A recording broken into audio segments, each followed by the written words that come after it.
great Biafrans, wherever you are, this very evening, morning, noon, or night, depending on where you're domiciled, depending on where you're listening to us from, we welcome you to another extraordinary broadcast here live on this glorious platform, Radio Biafra, going out to the entirety of humanity.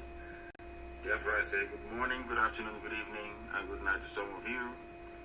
We are the only indigenous broadcaster out of Africa being listened to right across the surface of this very planet Earth. And as always, as I'm welcoming you, please endeavor to welcome other people as well. Share the links as widely as possible. And as always, house rules and protocols dictate that I must tell you how we operate on this very platform. You are listening to us on a multitude of platforms, I must say. We are simulcasting this very broadcast. We are on FM in Biafra land. We are on satellite. We are on IPOB Community Radio. We are on Twitter. We are on Instagram. We are broadcasting on Facebook. We are everywhere. If you wish to, and of course YouTube. I keep forgetting YouTube. University of Radio Biafra is on YouTube. Try and share that as well, especially those who are in civilized countries where data doesn't cost very much. If you're listening to us via Radio Biafra app, it is a low data usage platform. So also is IPOB Community Radio. If you experience any difficulties, please go to Twitter or you go to Instagram. It is very clean, very crisp. So also is YouTube as well. I welcome each and every one of you. Heaven has given me a message to preach, and I must preach it this very evening. Biafra land time now. The time now is 4 minutes past 7 p.m. in the evening, which confirms that we are live and direct. If you look at your clock right now, or your wristwatch, or your timepiece, the time is precisely 4 minutes past the top of the hour. Regardless of where you are, I welcome each and every one of you. I welcome our Ududuwa brethren who are listening from right across the world. And for the very first time, I also welcome Middle Belt as well, because they have listened and they have raised their banner as well. We have seen their coat of arms, we have seen their flag, and we welcome them to this very family of liberators and those wishing to extricate themselves from the damnable Zoological Republic of Nigeria. Before we go any further, I am going to pray as tradition demands. And as I hand over our proceedings this very evening, morning, noon, or night, depending on where you are, to the Most High Elohim, I ask you please to get your pen and paper ready, because somebody made a very serious joke, which I think I will allude to in the course of our program this very evening. Do not forget your pen and your paper, because the whole world is listening. Every government of the world is listening. Every intelligence agency around the world is listening. People are listening, and I'm told so also are immigration officials from Canada as well. Everybody listens to Radio Biafra. They all do. If you go to Abuja now, everywhere is calm. Every government house you have in the zoo, people are attentively glued to their listening device to receive this very gospel that Elohim has mandated me to preach, and I must preach it. My name is Mazi Nnamdi Kanu. I am the leader of the largest mass movement on the face of this earth, the indigenous people of Biafra, IPOB. I am the director of Radio Biafra and Biafra Television, and by the very special grace of the Most High Elohim, a servant of the wonderful people of Biafra. Once again, I must warn those of you who are listening via Facebook, my official page. You know it is heavily sanctioned. I will ask you please to be prepared to switch over to Instagram or to Twitter at a moment's notice, because very soon, when this very program hots up, they will begin to interfere, because they wouldn't want you to hear what we're saying. And in fact, I was asking somebody to compile the names. I want to do a very, very special post on my page tomorrow morning, and I was compiling the names of all the journalists in the zoo who are influential, all the journalists responsible for sustaining what is in essence unsustainable, this very regime of tyranny, a regime of terrorism, a regime of backwardness, a regime of poverty, piloted by the Fulani Caliphate. I will compile all their names, please. Look for also those of them who are running Facebook as well. I want to add their names. I want them to understand what the Fulanis are doing to Yoruba people. I want them to understand what the Janjaweed are doing to the Yoruba race. As they are busy trying to fight to defend what is in essence indefensible, their land is being taken over. We must preach this very gospel this very day. Ezi onye nwanyi na Chineke na nke pụrụ ihe niile Chukwu okike abịa ma bi n'igwe. Onye jupụtara na nsọ, onye dị ebube ma ruo mgbe niile ebighị ebi. Onye anyị na-efe wee na-akpụ isi ala nye. Onye ọ bụ naanị ya bụ Chineke nna, ịbụghị mmadụ. O mekataghị ka iwe bụrụ anụkwa ahụ nke ga-enwe ikere eze ebube dị ngọzi. Ịnọ na mmụọ onye nwe m. Ebe obibi gị bụ ebe kachasị ebe niile elu. N'ihi na ịdị nsọ wee karịa nghọta nke mmadụ dị ndụ. O nweghị ihe ọbụla bụ ihe eji ama atụ sị na ọ bụ ya yiri gị. O nweghị ihe ọbụla bụ ihe ga-enwe ikere eze ebube dị ngọzi. A pụrụ iji wee si n'ihe dị etu a dịka Chineke nna nke bi n'igwe. Ọ bịa mere ndị gboo ji wee tụọ gị aha n'igwe ebighị ebi. N'ihi na enweghị mmalite enweghị ọgwụgwụ. Ahapụ m aga m etoghị ụbọchị nne n'ime ndụ m. N'ihi na ọ bụ naanị gị bụ Chineke nna nke usu niile nke ndị agha. Ọ bụ naanị gị na-eburu anyị ụzọ nna nke ebere. Ọ bụ naanị gị na-alụrụ ndị gị ọgụ, naanị gị na-agbụrụ anyị ọbụ onye nwe m. Ọ bụ na ọ gbadara aka gị ka anyị nọ ka e were Biafra nke gị onwe ikere eze ebube dị ngọzi wee nyefee gị n'aka ka i wee zọpụta ụmụ gị n'aka ajọ ihe. N'ihi na mkpagbu dị iche iche dakwasara ndị gị Chineke nna nke igwe. Ọchịchịrị wee si ebe o si wee kunie. Eleghị anya ọ bụ site na akparamagwa ọjọọ anyị maọbụ mmehie. Mana onwe nwe anyị na Chineke nna biko barịọ ka anyị na-arịọ gị iwe gbaghara anyị mmehie anyị niile. Ọ bụghị na anyị toruru mmeso ọma gị nna nke ebere dị ngọzi, kama anyị wee na-arịọ ka iwe cheta okwu ọgba ndụ gị n'isi anyị. N'ihi na isi na mgbe ọbụla anyị kụziri wee chighata azụ wee cheta na ọ bụ naanị gị bụ Chineke nna na ọ bụghị bụ nna nke ụmụ Biafra, na ị ga-azọpụta ndị gị, na ị ga-abụrụ anyị nna, anyị wee bụrụ gị ụmụnna nke igwe. Anyị wee na-asị n'oge ahụ eruwekwanụ mgbe nọ n'ọwara ji alaghachi na-akwụ ya ka i wee zọpụta ndị gị nna nke ebere dị ngọzi. Na ala Biafra bụ ala nke gọziri agọzi nna nke igwe, ebe m iji wee mee ka mmadụ izi n'elu ụwa wee si na Biafra wee kunie. Anyị wee na-asị gị gosi mba niile dị iche iche na ọ bụghị bụ Chineke nna. Ike niile nọ n'ọbadara aka gị na ọ bụghị n'ọbadara aka nke Britain ma ọ bụ mmadụ dị ndụ nna nke igwe. Gosi ụwa na ọ bụ naanị gị bụ Chineke nna nke ụmụ Biafra. Anyị were ihe na nke anyị onwe anyị wee nyefee gị n'aka wee na-arịọ gị ma mma gị na ebere gị amara gị n'ọmịiko ebe ndị gị nọ, lekwa ụmụ gị ọbụla dị ndị nke eji eji. Anyị na-ekele aha nsọ gị n'ụzọ pụrụ iche n'ihi na ọbụla na abịa nwụrụ fara mpaka n'ụbọchị nke taa. Igburu wee daa n'Enugwu wee hapụ ya. Etu aka ga-esi wee hapụ ndị ọzọ bụ ndị eji eji. Agbanyeghị ihe niile mpụ niile nke ndị iro na-eme, ma ndị ohu ha, ndị odibo ha bụ ndị nọ n'ala nsọ gị nna nke igwe. Ndị ji etu aka si ha ga-aba ha ọnụ n'otu n'otu. Ị ga-ejide ha wee laa ha n'iyi ka ha wee ghọta na Biafra bụ nkwa nke ikwere ndị gị n'oge rukwa mgbe ị ga-eji wee mejupụta ya. Anyị wee na-asị gị otuto na nsọpụrụ na ịja mma niile dịrị aha nsọ gị onye kere eluigwe n'ụwa, Elohim Adonai El Shaddai. Ugbu a ma ruo mgbe niile ebi ebi ka a na-arịọ ya ise ise ise. Ọkwa n'ozi ọma Chineke. My goodness. You will allow me to preach this very gospel this evening. For those of you who are old timers on this very platform, this Radio Biafra, I want to reconfirm to you, I wouldn't call it a prophecy, I wouldn't call it a prediction, I will call it words spoken under divine inspiration. That is why the accuracy of our prophecies is unmatchable. Those of you may remember in 2014, when they were campaigning, jostling, and politicking in the Zoological Republic of Nigeria that man created for the habitation of animals, called Nigerians.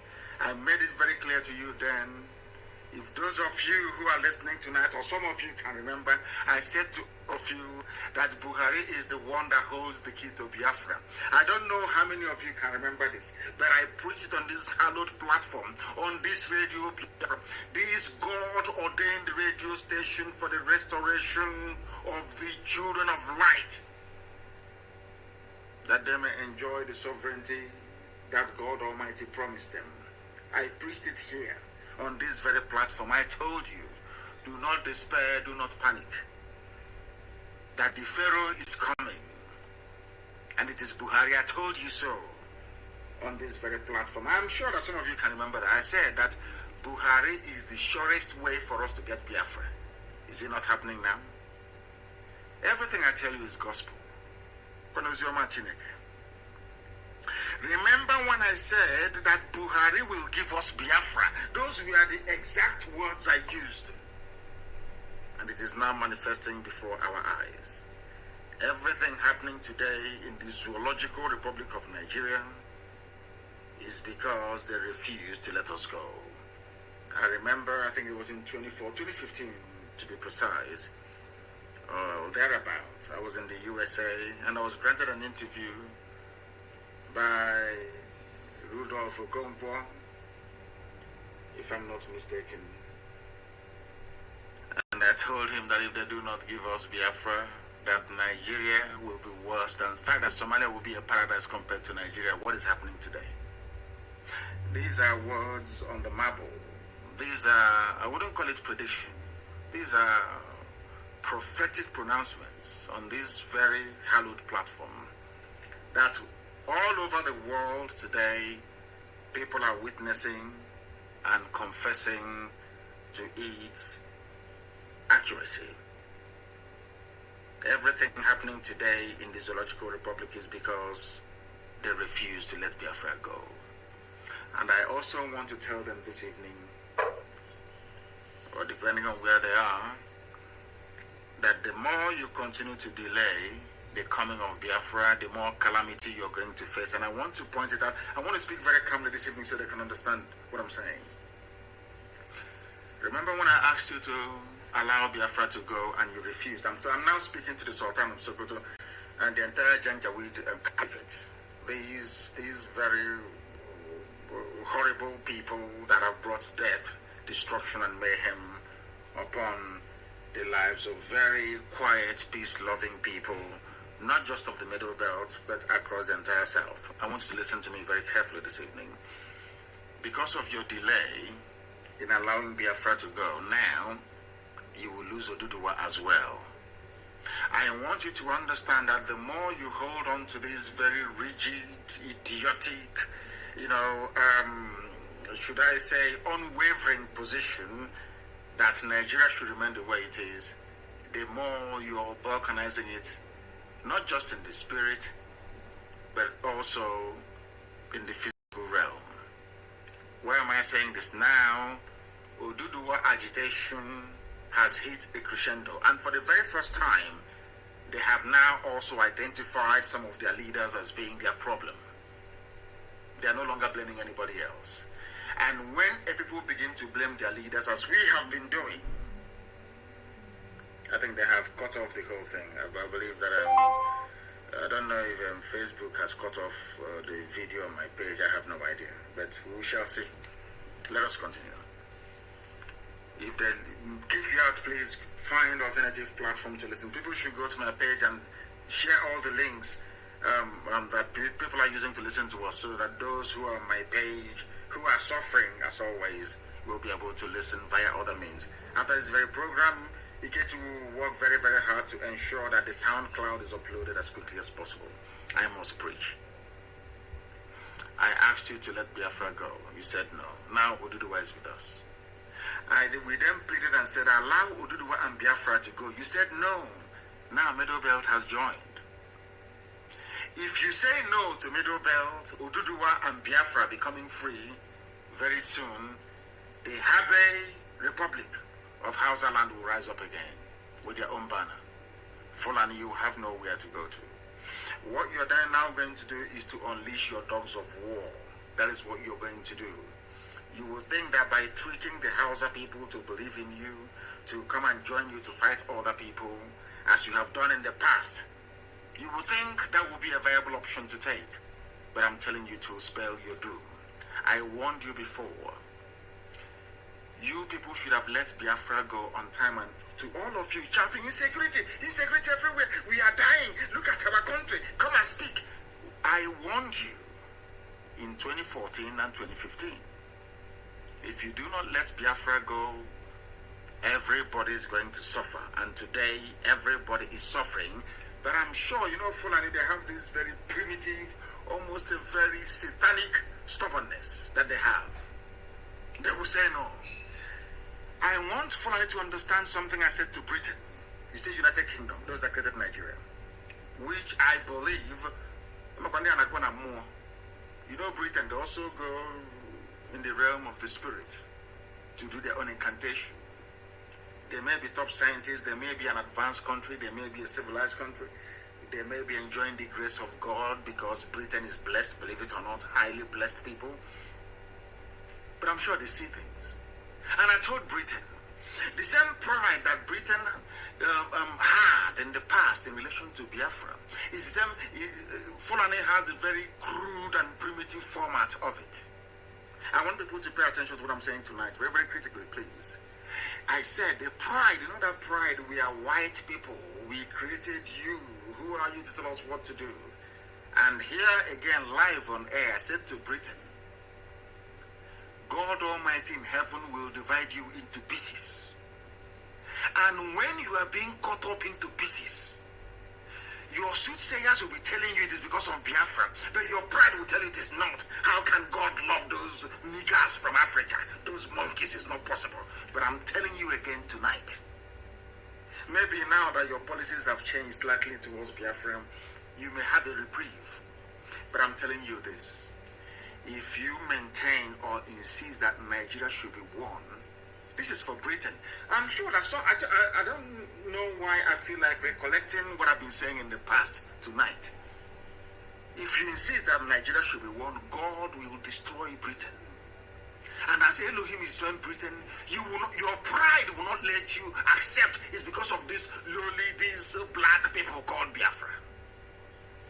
The same thing I'm saying to Fulani tonight. We are the children of God Almighty in heaven. We are the children of Elohim. You see, that is why we answer the names that we do. That is why we answer Wachuku. If you understand what I'm saying. That is why we answer Chibuzo, Chibueze. You must understand the reason why we answer these names. It is because we are the children of God. That is why we answer Wachuku. No matter how badly we upset and offend God, ultimately we are His children. Is going to forgive us and rescue us from whatever mess we may find ourselves in, as it is now with the zoo called Nigeria. Fulani, you will end up with nothing. The best thing for you to do is to stop all this all this show that you're doing. Come and negotiate with us the date for a referendum, that we, the children of light, may go and play the role that Almighty God in heaven intended for us to play in the advancement and development of black people all over the world. Or else you will lose everything. When I told all of you Nigerians that delaying the exit of Biafra from the zoo will bring unmitigated disaster upon you, you did not believe me. I told you Somalia will be better than you. Allow us to go. You thought I was the one who is going to fight? No, not at all. The host of heaven is now fighting on our behalf. And I'm warning you, even Britain can see the handwriting on the wall. You, Janjaweed Caliphate, I am advising you, as fellow Africans, if I can call you that, the sooner you let Biafra go, the better, or else you will lose everything. And you see Sokoto State, that is the seat of your power. A war will be fought there for 136 years. After that, you will lose everything. I'm advising you, don't allow the demons that you worship to deceive you. Biafra has come to stay. There is nothing any mortal can do about it. It's the word of God. There is nothing man can do about it. I am warning you. Oduduwa is now with us due to your delay, because in 2014, 2015, Oduduwa, they were not serious. They said no, one Nigeria. But today, Oduduwa is more fanatical. I can even say, as fanatical as we Biafrans are about their sovereignty and their freedom. Only a few days ago, Middle Belt have now joined us. And I can assure you, if you continue, the Habe Republic of the Hausa kingdoms will rise up in the north to demand for their own independence. And I can say to everybody tonight, as I've always said, anybody that raises their banner and their flag to seek independence will get free oil and free gas from Biafra land in perpetuity, forever and ever. I want you to understand this. Therefore, every security agent in Nigeria, every soldier, every police, every naval man or woman, every Air Force personnel, those of you in civil defense, you must each go back to your villages. Go back to where you come from to defend it. Because as you are being slaughtered, as those of you from the south are being killed in the north, they are sending people from right at the Sahel. These are deadly scavengers to take over your land. You must bear this in mind. You must go back to your fatherland right now to defend it. Because I want all the army and the police people to do a very simple survey. Maybe tomorrow morning. Because I know all of you are listening to what I'm saying tonight. Do a very simple slide survey tomorrow morning. All of you in the army, all of you in the police, I want you to do something very slight. Call your respective villages. I'm not saying where you're living in the township. Call where you come from, your village. Ask anybody in your village. I'm talking about those of you serving in Nigeria Army, serving in the police, serving in the Navy, serving in the Force. And you are not Janjaweed, you're not Fulani. All non-Fulani personnel in Nigeria security services or security agencies or whatever they call themselves, pick up your telephone tonight, even as I'm doing this broadcast. Call home. Ask them, are there Fulani terrorists, headsmen, Yetiala in my village? How far are they from my house? Just make a very simple phone call. That will convince you that as you are busy defending your one Nigeria for the Fulani, inadvertently, they are busy conquering you. It's a very simple experiment. You are a soldier, you are in Navy, you are in Air Force. Pick up the phone. I'm not saying because you are born in Ojuelegba, you should call and say, is anything happening in Ojuelegba? No.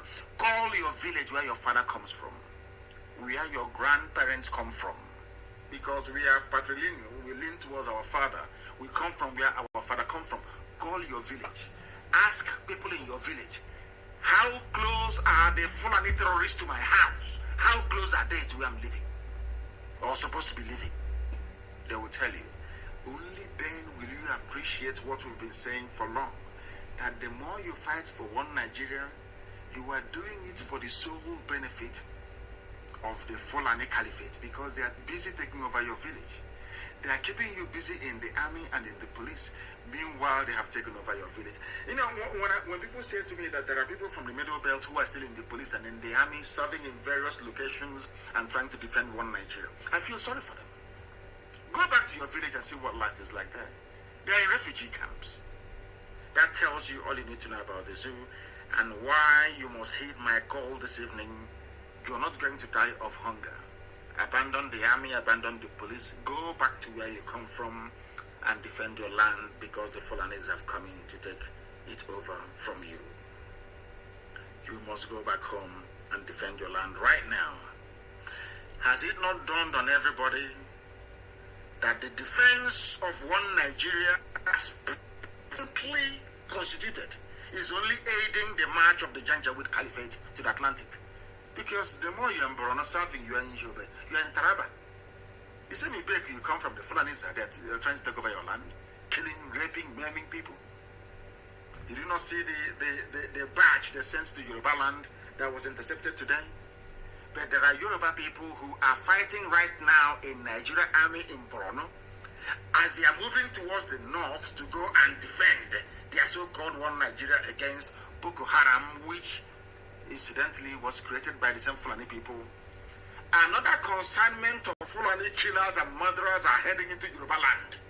Does that make sense to anybody at all? These are the things we are trying to get you to understand, but for some reason, some of you can't get it. You are moving to Yobe. You are being posted to Yobe, to Taraba, to Adamawa, to Borno, to go and fight insurgency. Is that correct?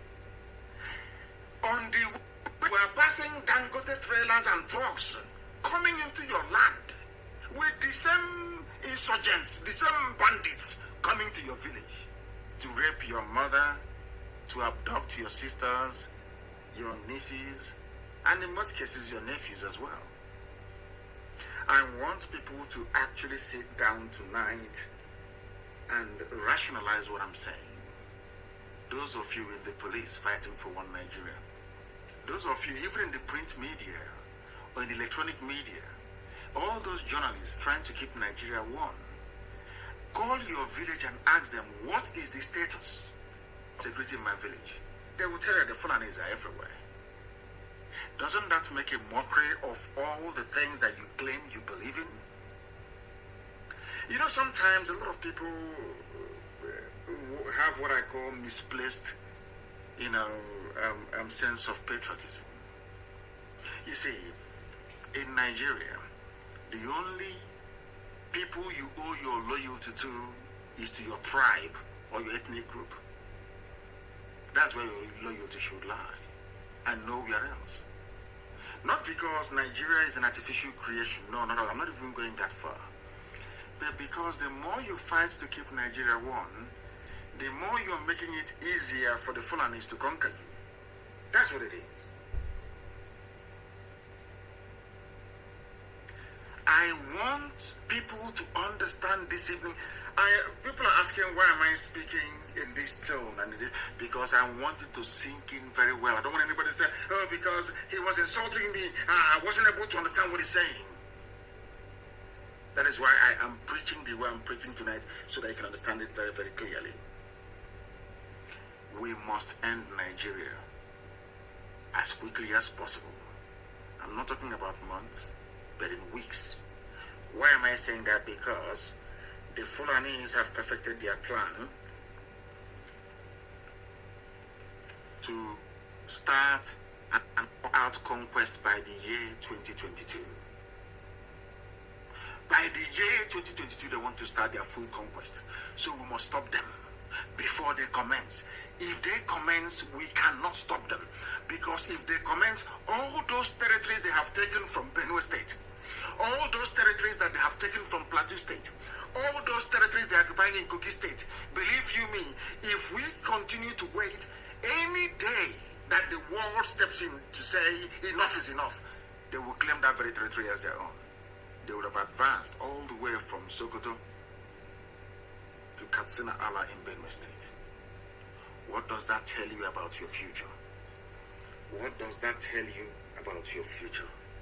You must listen very carefully without prejudice tonight, please, as we preach this very gospel. All of us, Biafra, Oduduwa, Middle Belt, and Hausa, these are the indigenous populations that we have. These are the true owners of Nigeria. Fulani people, they are less than 10% of the population. They are not indigenous to Nigeria, not at all. And in Africa, you must come from somewhere. You must come from somewhere. They have promised them that Nigeria is theirs for the taking. For them to succeed, we have to be as foolish as the Hausa people were. For them to succeed, we have to be as politically naive as the Middle Belt people were. For them to succeed, we have to be as moronic as the Yorubas have been for years. For them to succeed, the Biafrans will have to be as foolish as they have been for a very, very long time. Or should I say, those that call themselves the political class or intelligentsia, but very, very daft and foolish, if you ask me. If we remain this stupid and foolish, the Fulanis will take us over. They will take our land from us before our eyes, and there is nothing anybody can do about it. Do you know that in Olu today they were shooting? Where today they were firing everywhere, trying to scare people away. The same thing they cannot do when they confront Mietiala terrorists with their cattle and the AK-47 in the forest, killing, pillaging, and raping people. They have never confronted them, but they are on the streets of Owerri and Olu, firing and shooting indiscriminately. This, anytime I tell you something, please take it very seriously. And as heaven told me many, many years ago, the late dead Buhari did all he could and left the rest to Abba Kyari, to Isafuntu, and all the rest of them. They have done their best. The Fulani Caliphate have done their best to destroy Nigeria. But it seems that they are not alone in all of this. We must help them to destroy Nigeria and bring it to an end as quickly as possible. Somebody called it a pantomized country of Fulani terrorists. It is only going to get worse. A country where a minister professes to be a terror sympathizer and 200 million people could not remove a single minister. How do you think you can remove a president? Or so be it somebody that they are ruling in his name. Pure common sense. You cannot. The Fulani stranglehold is everywhere. Look at all the kidnappings and killings in Benue, across the Middle Belt, all the way from southern Kaduna. Even those in Borno, even those, they call it the Northeast. Look at their plight and look at their lives. Who are the ones doing the killings? I asked you to ask yourself this question last week. They are Fulani. Who gave them the guns with which to carry out all these murder, sackings, mayhem all over the place? This is where Nigerians do not reason, where they do not think. They don't think and they do not reason. I want to ask them, look at all the kidnappings, the killings, the land grabbing, the forcible conversion of Christians to Muslims happening in Niger State and elsewhere. Look at all the things that have been happening. Who gave guns to these people? They claim they are jihadists from Mali, from Senegambia, from across the Sahel. They came into Nigeria either with guns or without. If they came with guns, how come they were not stopped?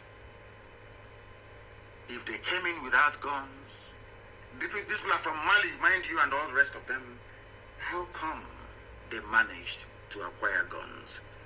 These are the things you must ask yourself, and the sooner you find answers to these questions, the sooner you realize how foolish it is trying to defend what is in essence indefensible, which is one Nigeria. Who helped them to come into Nigeria? The same Fulani people today telling me about one Nigeria. Let's keep the country one. There's insecurity everywhere. Insecurity. Who brought in these murderers into Nigeria? Nobody is asking the Fulani Caliphate this question. Because they organized it. El Rufai, all the Fulani governors. Because they believe the nonsense that Nigeria belongs to the Fulani race. It is theirs for the taking. And they actually believe it because of idiots like Wike and that great harlot, that bleaching, palm wine drinking harlot, in Asorok. Look at what is happening all around you and ask yourself, who gave Mietiala AK-47 with which to intimidate, to kill, to pillage, and to rape? Who gave the Fulani terrorists all these weapons they are wielding everywhere? How can a Fulani nomadic cattle header know where to find a dealer that sells bullets? You know, have you ever asked, when you see that lonely Fulani boy with AK-47, how do you think he replenishes his stock of bullets? Who gives it to him? So you think he will leave his cattle? Let's say they are somewhere around, what's it called, at Amancia, you know, with his AK-47. Maybe he has gone, he has raped, he has kidnapped, he has killed a few people. Ask yourself this question: how do they get a resupply of bullets? Who gives it to him? A Fulani cattle header. Have you asked yourself that question before? Any day you do, you will understand the hopelessness of one Nigeria. Do you think that this invasion and conquest of Middle Belt would have been so easy had Middle Belt seen what Ojukwu saw in 1966 and 67? If not for the prejudice of the people that call themselves Nigerians, do you think that you'll be seeing what you're seeing today? Had all of you supported Biafra, do you think you'll be losing your land today, losing your head, losing your faith, losing your religion? Do you think that Leah Shuaibu will be more like, I don't know, a breathing, whatever it is, for Fulani terrorists? Is that what you think? I want Nigerians to understand this. God is punishing all of you for what you did against Biafra. All the mayhem, all the killings. Ask yourself, why is it it's only in Biafra land that the Fulanis do not have any genuine stronghold? No foothold in Biafra land. Why do you think so? God is punishing every part of Nigeria for the crimes you committed against his children. I'm not expecting you to believe what I'm saying, but you know it to be a fact. That is the fact. But today, thankfully and mercifully, the brute is no more. To tell you how miraculous God is. Buhari is dead, we know. How do we know that Buhari is dead, you may ask? Because God gave us brain to be able to use it to reason. That is why we are not animals, because that's what Mary Wollstonecraft said. The reason, the only difference between you and the Fulani cow is because you can reason. Listen to me very carefully this evening. Buhari is no more.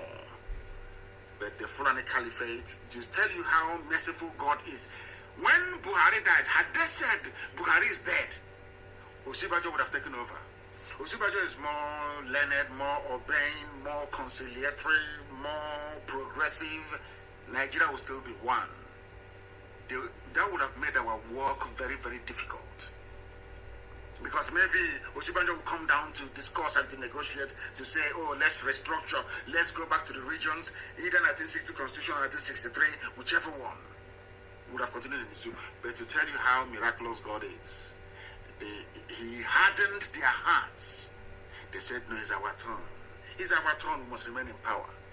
The time they were doing it, they never knew that that would lead to the end of Nigeria. They never knew that. Elohim hardened their hearts.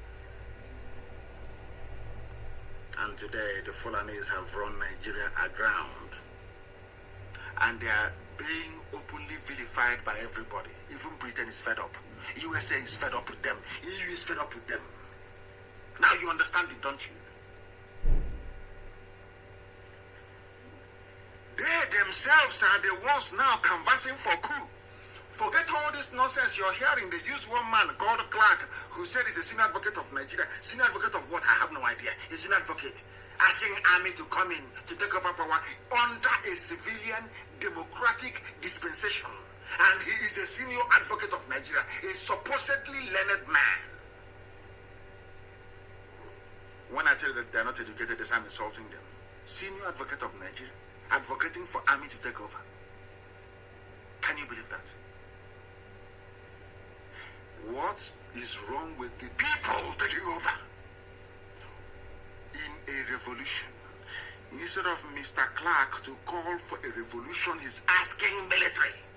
Very lazy way of approaching the issue of all the ills bedeviling Nigeria. Now listen to me very, very carefully, please. I beg of you. How do you know that Buhari is no more? It is very, very simple. I want to prove it to you that he is no more. Very, very simple. Because sometimes you may be shocked, but 1 + 1 is equals 2. Always. Buhari, when IPOB started to torment the zoo, Buhari came out to give a live press interview. Not once, not 2 times, not 3 times. Only IPOB giving them problems.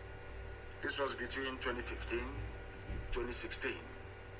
Before the idiot died on the 27th of January of 2017. I know the exact date he died. Before Buhari's death, he was having media chat discussing every blessed day live, unscripted. Nobody would tell him what to say. Most of the times he was talking rubbish, but at least nobody ever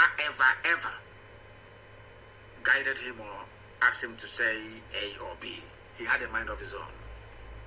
Now, the Senate of Nigeria, listen very carefully, in a democracy, the Senate of Nigeria, or should I say a part of them, came out to say, we have not heard from our president despite the daily killings.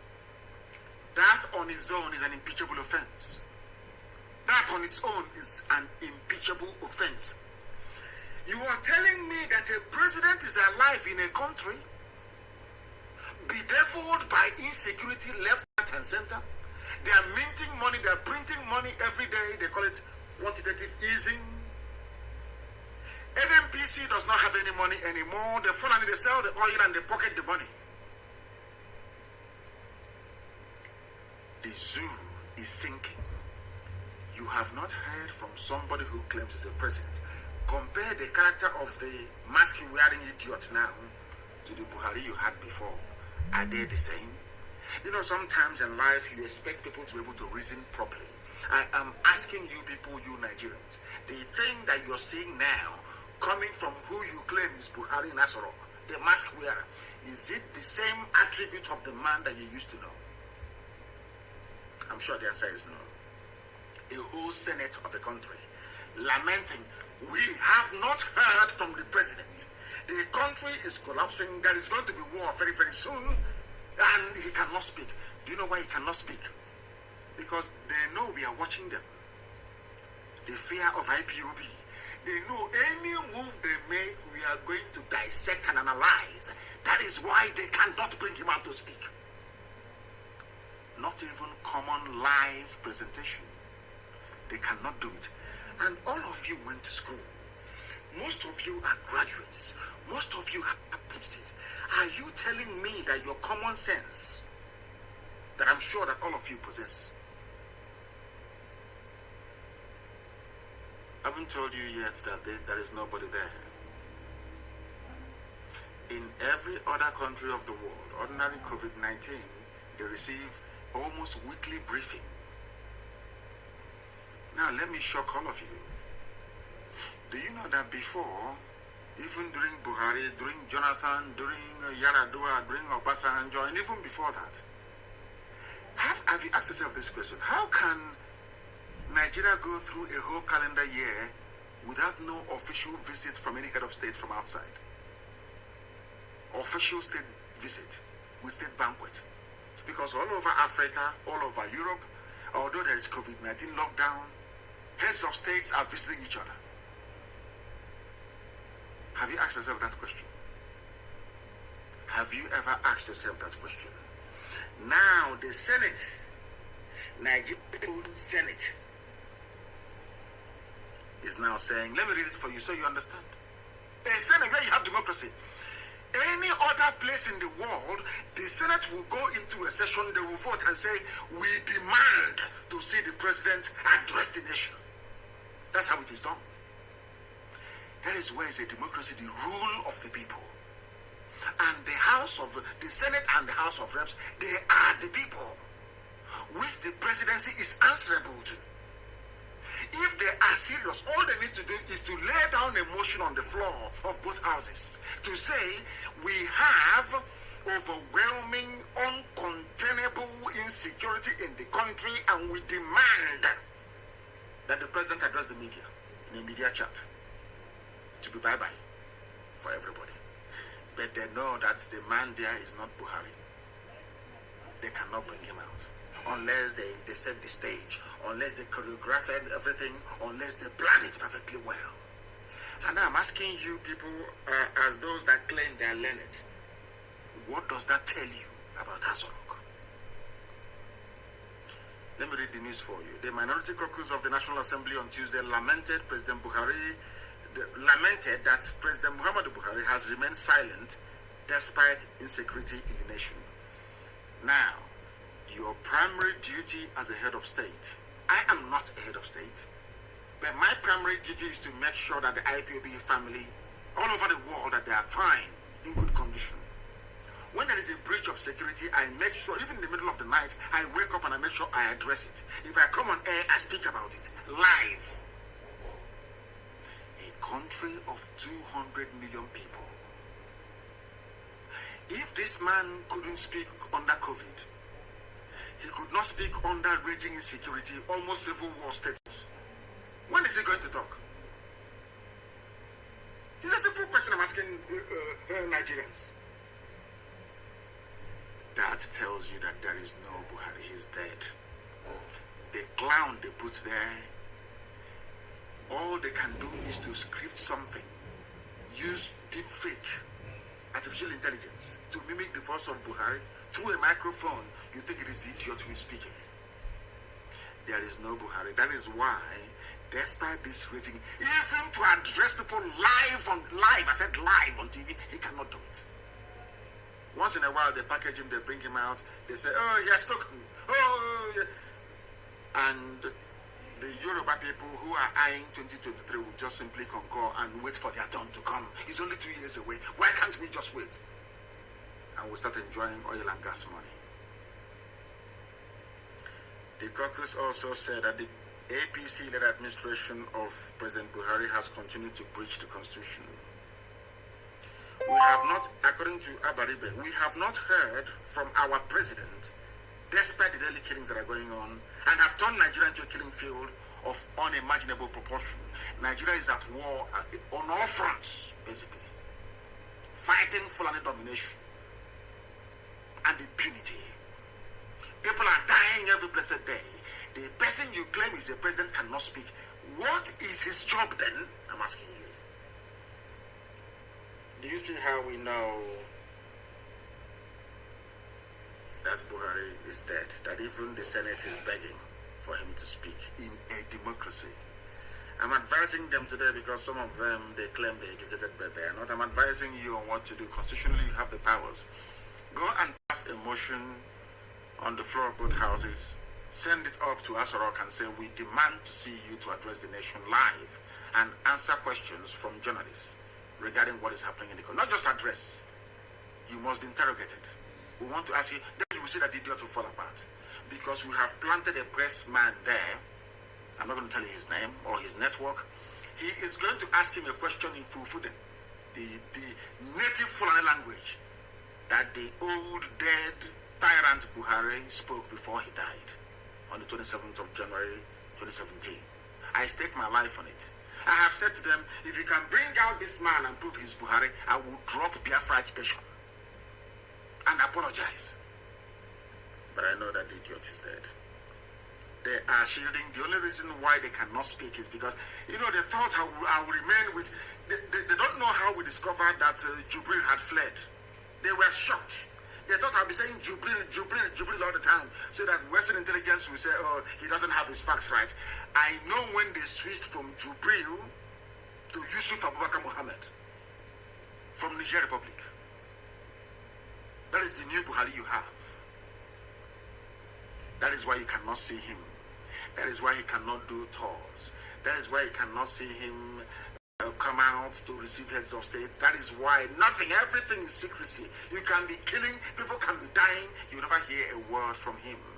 they are shielding Yusuf Abubakar Mohammed from talking, because the day he grants any live, unedited, unscripted interview, the political class in Nigeria will commit mass suicide, because I'm sure that's what they would do. Rather than come around and say, oh, IPOB Nnamdi Kanu has been right all this while, they would rather die. That's black people for you.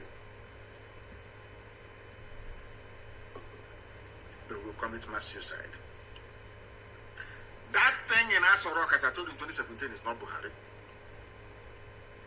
If you say he is Buhari, I want him to have a live media chat, the type the old Buhari had on the 31st of December of 2015. It's a challenge.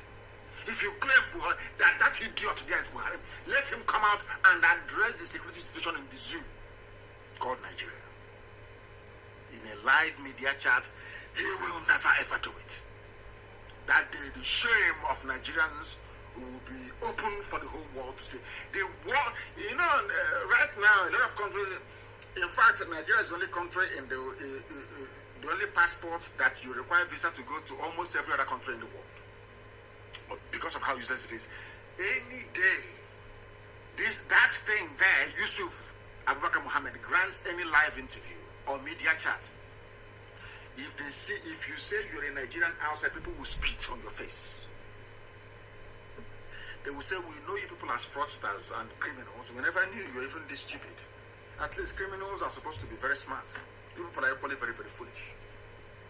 So Abaribe, the Senate, and they can talk all they like. That thing there can never grant any live interview for anybody. He will not do it.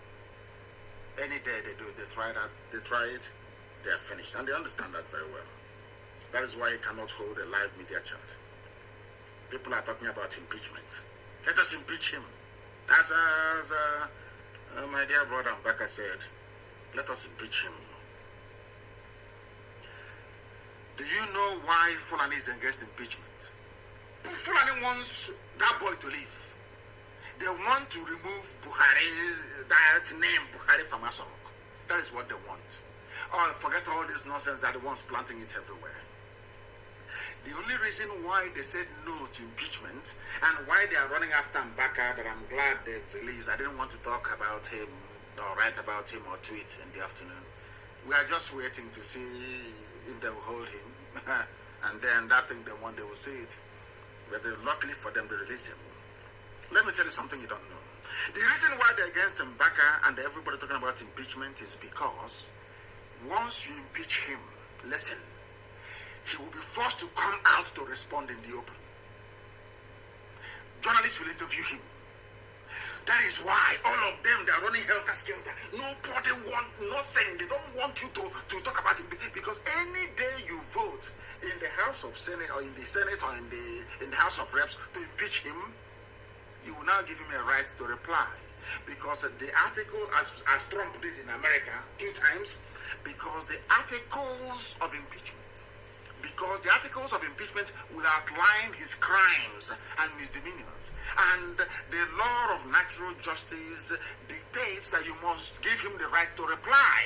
Who is going to reply? Buhari is dead. Is it Yusuf Abubakar Mohammed that will reply?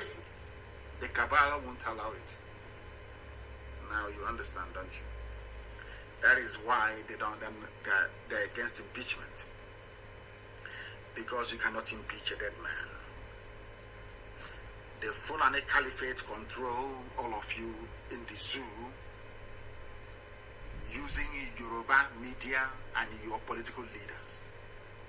They have captured the 2 critical, in fact, there are 3 critical constituencies in life. Media that brings you information and enlightenment. Your political leaders stroke traditional rulers, and also your religious leaders. That is why anytime they sense danger, they will send DSS. People are trying to destabilize the country. They want to remove Buhari from office in order to sow seeds of doubt and confusion amongst you, so you can no longer be together to ask for what is right. Asking for anybody you claim to be Buhari to address the nation is not causing trouble. It is not. It is called democratic accountability, isn't it? These are the things you must bear in mind. This thing about coup that they sent Mr. Clark to talk about coup is a well-planned move to manipulate people's minds into thinking that Buhari was removed as a way of hiding the fact that Buhari is dead. Fulani is praying for a coup. Forget all that, not that was planning it. And I want Asorok to know that I know their plan. They want to do a coup to say, oh, we have removed Buhari, he's incompetent, as a way of hiding the fact that Buhari is dead. That is what they want to do. And once they do the coup and they put in somebody, first of all, they said, we'll put in a senior Yoruba general to calm everybody down, to stop Yoruba agitation. That's what I'm just trying to let people understand. If you doesn't know, they have two people in mind. One is a Yoruba high-ranking army officer. The other one is from the Middle Belt. They want to use them to try to calm everything down. The same thing they tried to do with Ogundigwe in 1966. And they ended up doing with Gowon. They killed everybody. Every Biafran high-ranking officer they got their hands on, they killed. All of them. They knew the world was very, very upset. Fulani knew they could not sell that very narrative to the world. They approached Brigadier Ogundigwe and asked him to take over the reins of power. He said no. They went to Gowon, a Christian from the Middle Belt. That is how they operate. The same thing they want to do now. So all this talk of they want to overthrow us is all rubbish. It's Fulani who are planning it because they know that the clock is running down. They know the clock is running down. They know that once people, shed this cloak of ignorance and begin to say that Buhari is dead, that they are finished. They want to use a coup. Fulani coup, by the way. After all, Fulani controls the army. How can anybody do a coup in Nigeria? How is that possible? Fulani controls everything. All the generals that are Fulani. Everybody in the hierarchy of the army is Fulani. So how can you do a coup? How is that possible? All the commanders of the tank corps you have in the zoo called Nigeria, they're all Fulani people. So how can you do a coup? All the people that lead the infantry in Nigeria are all the commanders, they're all Fulani. So how can you conduct a coup? It is the Fulani planning a coup so they can say that Buhari was removed due to incompetence. And then after that, they'll say, oh, he's living a quiet life. You know him, he's a man of peace and quiet. After a while, they will not tell that Buhari is dead. He died in his sleep. That's what they want to do. If you don't know, let me tell you. And I'm saying to Fulani Caliphate tonight, you don't know who you're dealing with.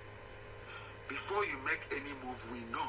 Every move that you make, we know. We are aware of it. So stop deceiving yourselves. We know what you're up to.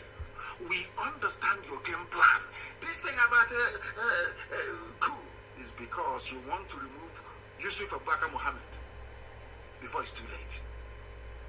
Because there's nobody in Asorok. If there is anyone in Asorok, the person will be talking. Nigeria is finished. There is no country called Nigeria anymore. Nigeria finished last year. Nigeria is now only existing on paper and the fear of the South. The cowardice in people of the South. And the promise of a greater, better tomorrow for the likes of Wike is only what is holding the zoo together. The zoo is dead. Absolutely dead. Their plan has failed. Only if the politicians we have in Biafra and in fact in the entire South can repent, or else what awaits them is doom. The game the Fulanis are playing, just don't remember I told you tonight, the game the Fulanis are playing is to carry out a coup and install a Yoruba senior army officer or somebody from the Middle Belt to calm everybody down. That's what they want to do. And I want them to understand that we know. Our intelligence services is second to none in the whole world. In fact, by the time that Biafra stands, I'm sure that even Mossad will be coming to us to learn one or two things. The Zoo people think that we are stupid, but we are not. We are highly intelligent, more intelligent than all of them put together. They want to carry out a coup and claim that Buhari was removed. People are talking about insecurity. In the same country where people are being forcibly converted to Islam, in Niger State, in broad daylight. People abducted, people killed. Army today firing in Olu, army today firing in Owerri, shooting sporadically everywhere. There is war.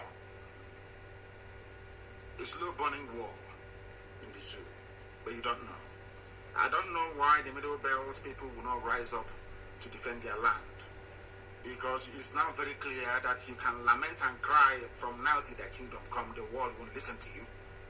Defend yourselves. That is what you need to do. That is what you must do. To tell you that this is their plan, all of them, it is their plan together, all of them. To tell that they planned all of these things. Now listen to what a minister is saying. You know, sometimes when you hear these things, you don't quite believe it at first. You think, oh, maybe somebody's pulling your legs, until you go and verify it for yourself. Kidnapping and banditry are not federal offenses in Nigeria, according to Buhari's government. Also, you know, Buhari by name.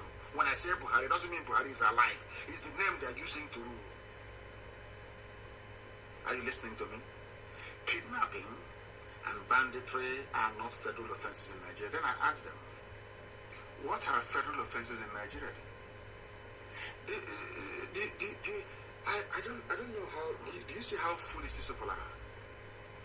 You see, sometimes I don't know if this is punishment or what from God that I should be discussing monkeys like this.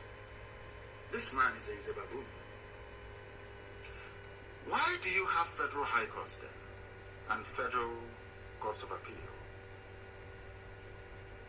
So all the cases being tried, you know, this is something Nigerians don't know. Even those that call themselves lawyers, like backyard quack lawyers like Wike, quack backyard lawyer. Let me ask you Nigerians for 1 second. What cases do you think are tried in a federal high court? Zoological Republic. And these people actually go to school, spend 4 years in a university and come out as graduates. Even doctorate degree holders of law. If kidnapping and banditry are not federal offenses, then why are you trying them in a federal high court? That's the meaning of it. Federal high court for federal offenses. State high court for state offenses. Sharia court for Sharia offenses, so to speak. Customary court for customary offenses. Do you know that even the states, they have their own appeal court, so to speak? Now you are trying a case in a federal high court, which means it is a federal offense. But in the zoo, they don't know the meaning of it. They have no idea what it means. Nigeria is worse than a jungle. If a kidnapper and a bandit killing, slaughtering, raping people is not a federal offense. Oh, sorry, federal offense is asking for a referendum. Only, and you people have time for these animals that call themselves politicians. Fools who cannot even reason very well. You have time for these people. This UG. They said that's what Lai Mohammed said. It's not a federal offense. Federal offense is asking for your freedom. And all Nigerians can do is outrage. Outrage, as Lai Mohammed says, prosecuting bandits, not Buhari's government's job. What is your job then? You took a condition, you swore to protect lives and property. That was what you swore to do. Now tell me, for goodness sake, tell me please, what is your job? Even the government that you claim that you have do not know their job anymore. They don't know what they're supposed to do. And they are in power. And you allow them to be in power. All you can do is outrage. We are outraged. Oh, have you heard what they are saying? Oh, have you heard what Lai Mohammed said? And that is all. The only solution is a popular revolution. I want youths from across the Middle Belt and the entire South to sit down, not to sit down in one place, Communicate amongst yourselves and decide for a day to come when people will take over the streets. Let the revolution start. We outnumber them. They have AK-47. We have AK-47. They know it will be suicide for them to shoot at any crowd. They know it is suicide, not just for them, but for politicians nearby. The time for the revolution has come. Every day you lament, you tweet, you lament, you go to Facebook, you lament. Nothing is happening. They will never listen. That is who they are. That is how they are wired. They are never, ever going to listen. The only way they can listen is through mass action. A revolution is what is needed. A revolution. Quit complaining, quit whining, and come out for this very revolution that must happen. It must happen. The same Fulani that brought in the bandits that are killing you are telling you that banditry is not a criminal offense. According to them, it's not their job to prosecute them. And by the way, if you're killed by kidnappers, you will go to heaven, according to the Islamic cleric. We have 72 virgins waiting for you. I don't know what is waiting for the women. I know that for the men, 72 virgins are waiting for you. For the women, I don't know if it's 72 men who are waiting for you as well. I have no idea. According to a cleric in a country you call civilized. How can some of you don't even have shame? How can you come from a country like this? If you're killed by criminals, the same Fulani criminals, they will not be prosecuted. No wonder nobody's arresting them. If it's not a federal offense, so because listen, the Nigeria is called Nigeria Police Force, which means it is loyal to the federal government. The army is loyal to the federal government, and they do not see kidnapping and banditry by Fulani people as a criminal offense. No wonder nobody's arresting them now. Is it a criminal offense to them? Do you understand me now?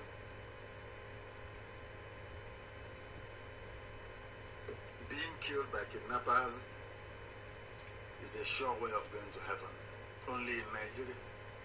You wake up the next day, I'm in Nigeria. Shame on all of you that stupidly refer to yourselves as Nigerians. Shame and big shame on all of you. The same people that came into power telling you we'll solve every problem. Look at, some of you have no regard for history.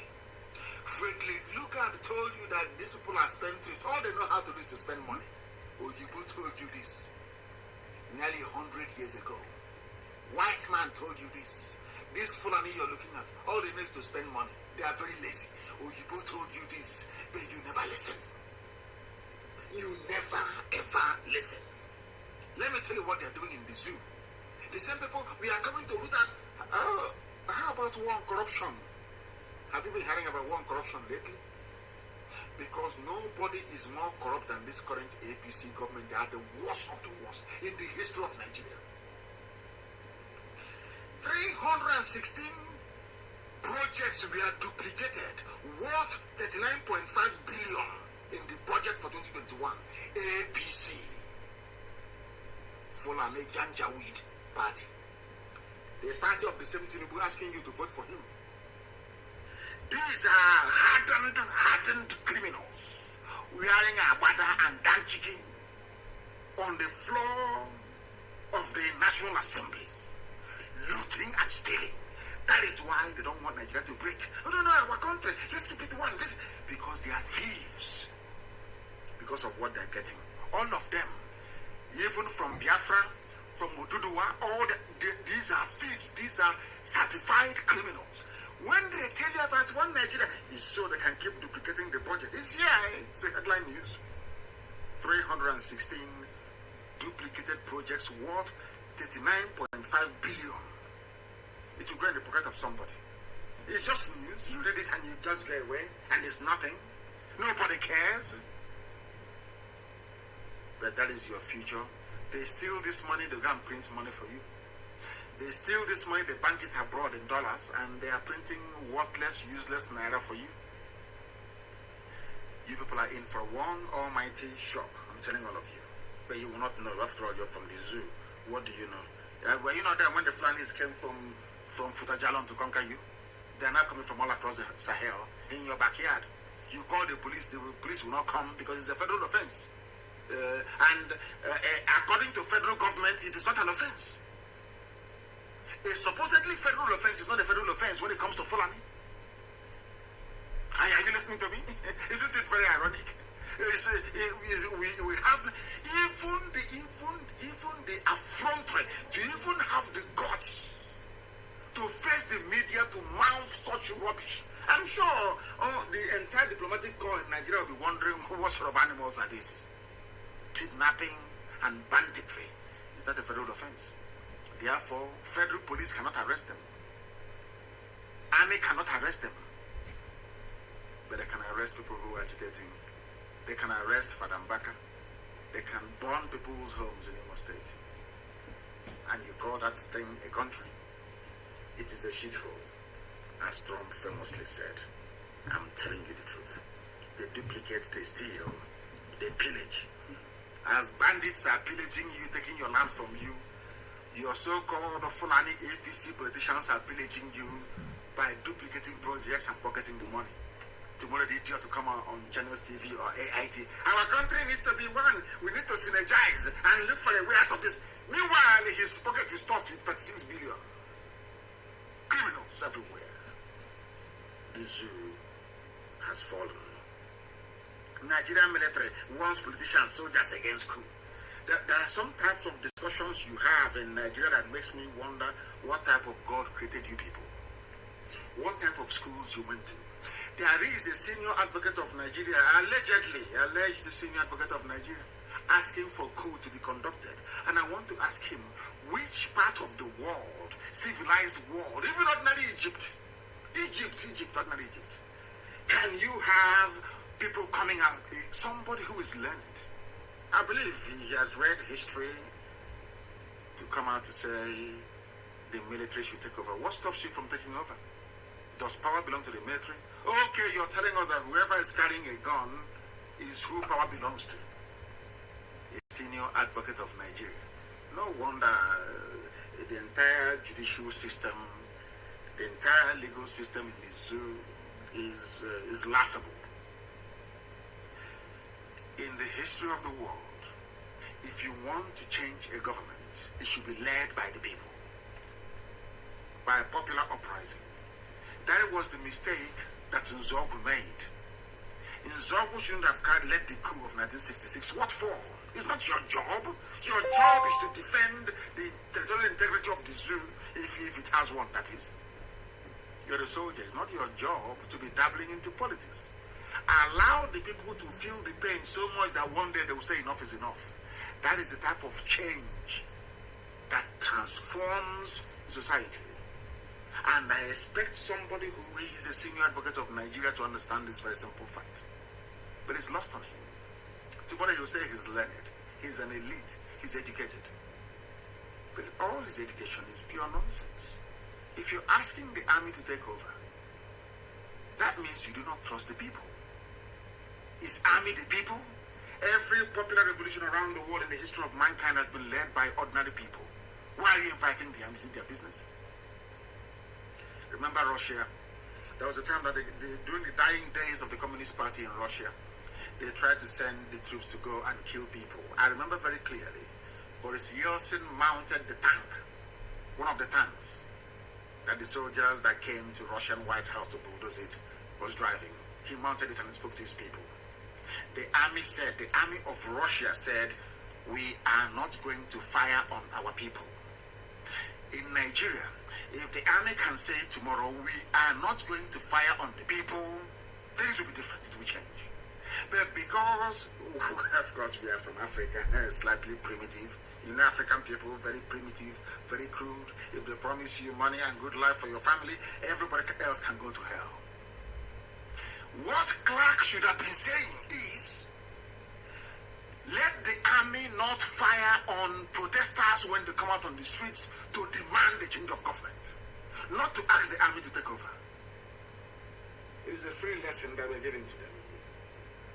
There has to be uprising, simultaneous uprising everywhere. I have said to Nigerian youths time and time again, we outnumber them.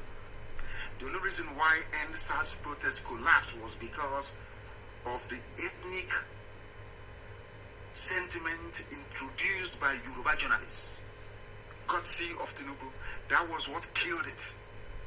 When they started saying, oh, that Biafrans cannot come to Lagos to do this, to do that, that was when they killed it. NSAS should have solved all the problem of the zoo. If we rise above it, if we rise above tribal considerations, focus our mind to destroy these people that have come to destroy us, believe you me, we are going to succeed. We must rise up at the same time, the same minute, the same second. Our goals are very, very simple. Every instrument of state, every political party apparatus must go down. Once it goes down, the zoo has collapsed. Now, what they would do from Asorok is to say, let us bring the people to negotiate the constitution. That's how it is done everywhere. You must force Fulani to do something. They are not going to do anything on their own. Never, ever, ever. You must compel them. You must force them.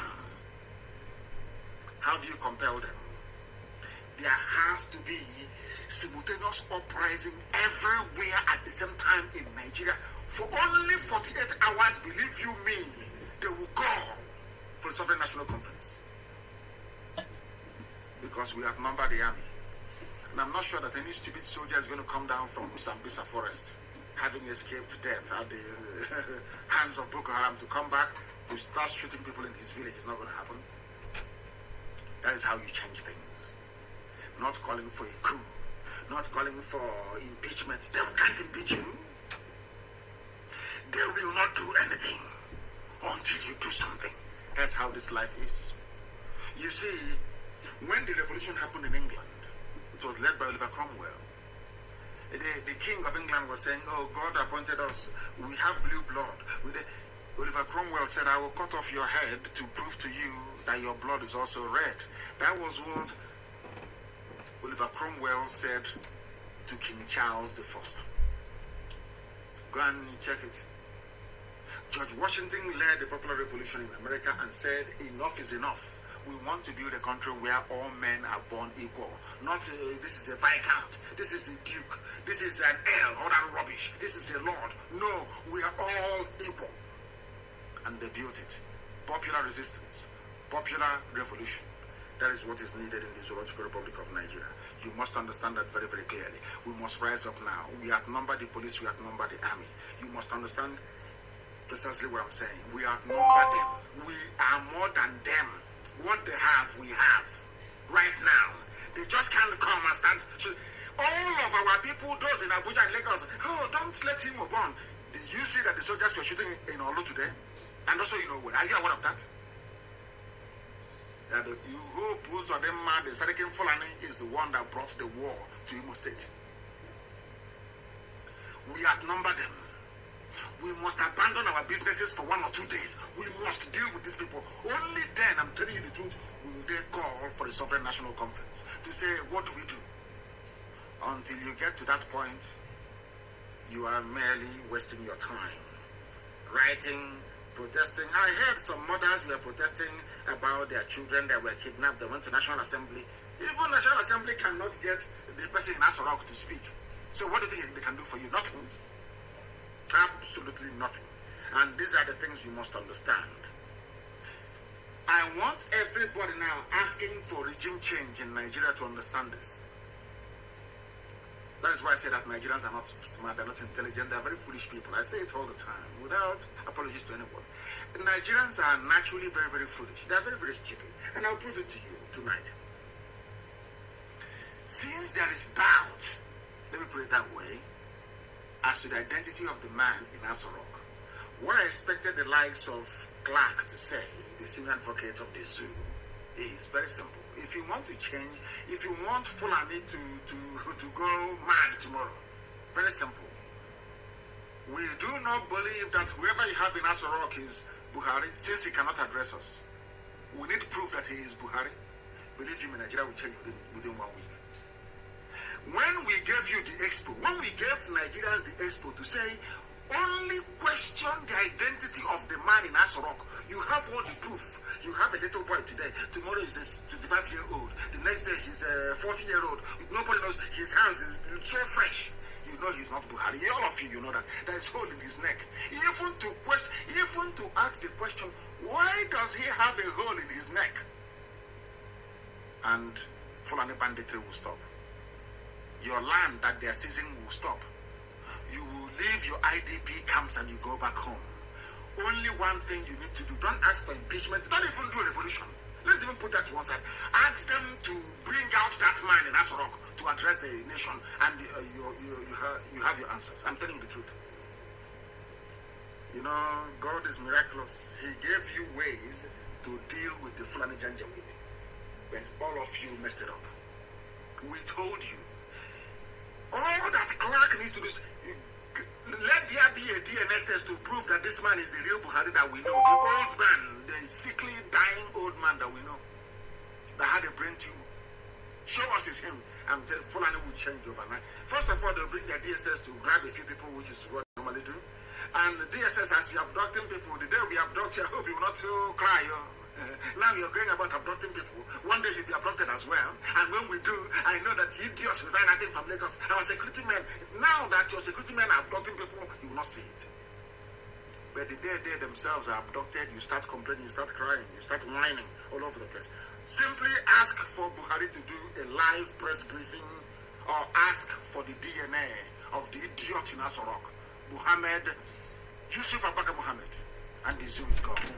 You get your regime changeover. In fact, they'll tell you that he's going to London, he's sick, he's incapacitated now. Subanja, please take over. That's all. Any day, forget capacity. Question folk zero down on the identity of the man in Asorok, that his house is burning and he's not speaking. Is that the president? Where in the world will you have this level of insecurity bordering on a civil war and no comment from the person you claim is the commander-in-chief and the president, his excellency, Mr. President, all that rubbish? Because he is not Buhari. Mr. Clark, rather than asking for a coup, rather than asking for impeachment, I have made it easy for you people, or should I say easier for you people. Simply ask for the man in Asorok to come out and prove who he is. And it's over. Game, set, and match. As in chess, those of us that play chess, it's checkmate. It's finished. It's over. Bye-bye. Fulani Janja Buddhism is gone. God gave you that window of opportunity. But Yoruba media, with their greed, and the sophisticated moronic brain, saved the Fulani Janjaweed. Simply ask for the man in Asorok to prove who he is. Why can't he speak? Anybody that knew the old Buhari, do you think that this new Buhari is the same person? Of course the answer is no. Of course the answer is no. They're saying we have uncovered plot to remove Buhari through civil unrest. Yes. I want DSS, the army and the police. Some of you are illiterate anyway. Just simply go online and Google sitting presidents removed by their people. You will see it there. How was Hosni Mubarak removed from office in Egypt? Is it not by popular uprising? In Romania, popular uprising? Everywhere, popular uprising? Because we are the people. Power belongs to the people. If they do not like what you're doing, you go to hell. But in Africa, they will say, oh, because it's Fulani, it's our turn. If you know it is your turn, it is Fulani, that means we are not supposed to be together in the first place. That means we are different. If every little thing, as they did during the NSAS protest, if every little thing we invoke ethnicity and we invoke tribe, that means ab initio, we should not be together. You cannot claim that everybody is a Nigerian. When it comes to solving a Nigerian problem, you now hide under your ethnic group, under your tribe, to seek refuge. You hide under your tribe to seek refuge. It is not going to happen in our time. Ask for the ID of the man in Abuja and the idiot is gone. We have done a lot. IPOB, I commend all of you, all you children of heaven, that the zoo is where it is today is down to the work you've been doing over the years. Sometimes I know we can be very harsh on ourselves, but we have done very well, mind you. We have done very well. Look at what ESN has done in a very short period of time. That even Dave Umahi came out to say that there is no more Mietiala in Ebonyi State. You did it. You made it possible. Tenacity, doggedness, and determination. And that's where we are today. We have dissolved the zoo, more or less.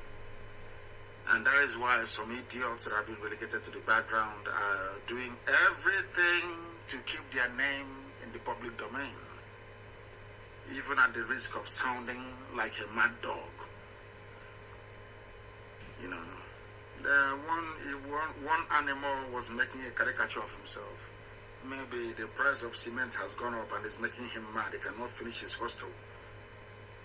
So he came out to talk rubbish to try to keep his name somehow in the public domain. They cannot match our pedigree, our influence, and our reach. They understand that IPOB is the engine driving this very movement towards its natural and inevitable sovereignty. We are the catalyst for every other person rising up to ask for freedom. I will do the word brethren acknowledge that before me.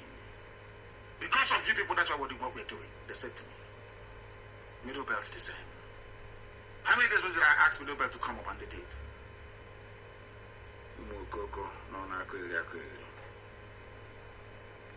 That is why I am glad this evening that the Middle Belt have released their country flag, their currency and coat of arms, and we must encourage them.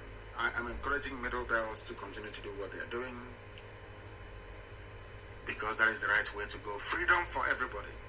And you will get oil and gas from Biafra land for free. And for those of them saying, oh, we are from South, we are from Niger Delta and all that rubbish.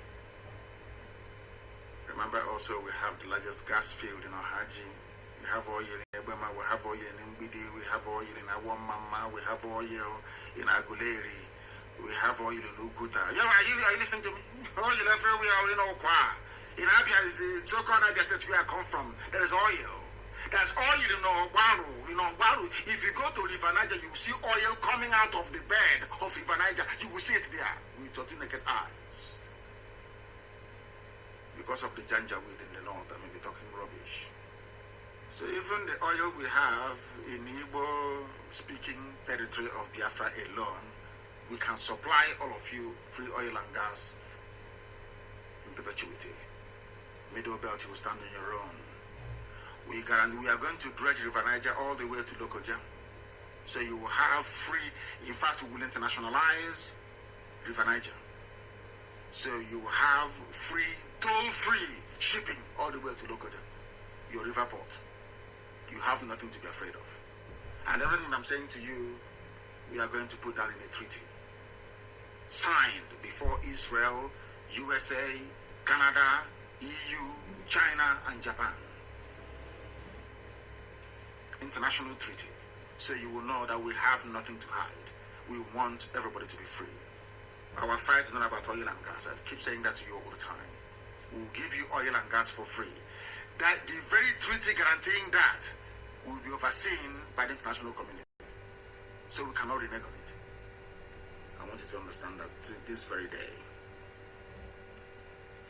That is why the death of the innocent must be avenged. I want to let the army and the police to understand this. If you go about killing innocent people, you're going to die as well. The time and place of your dying, people will choose for you. You will not know. You can be doing your gra-gra the daytime in a way, eventually you're going to die.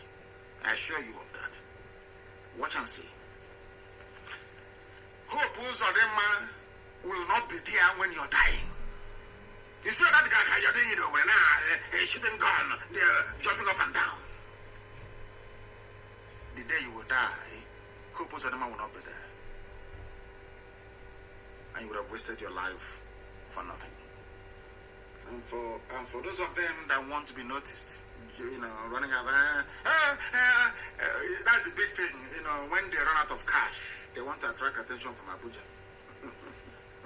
Go. They start singing. Unknown government came to my house. If you see unknown government, will you stand? Stupidity. it. Sabo, Sabo, Sabo. It will not be well with them.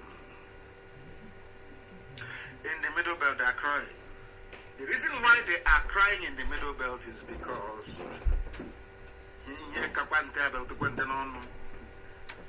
if you had said to Benue people and TV people, to be precise, who are crying today, that Ojukwu meant well for you, I'm sure today they will say yes. Ojukwu went to Aburi to negotiate restructuring. They rejected it. They lied.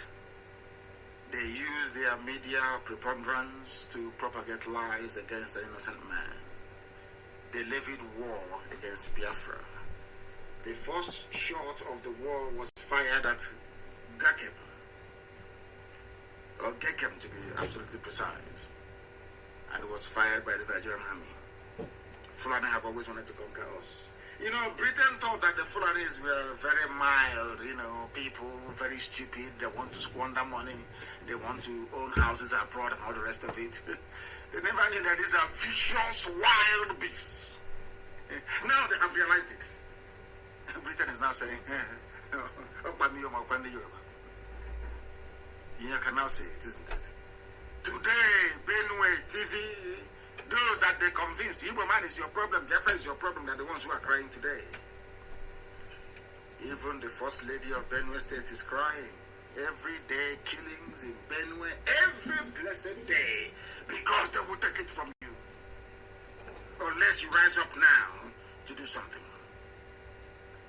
No fewer than 17 persons, including women and children, have been reportedly killed, slaughtered by headsmen in the home of the wife of the Benue State Governor, Mrs. Eunice Otto.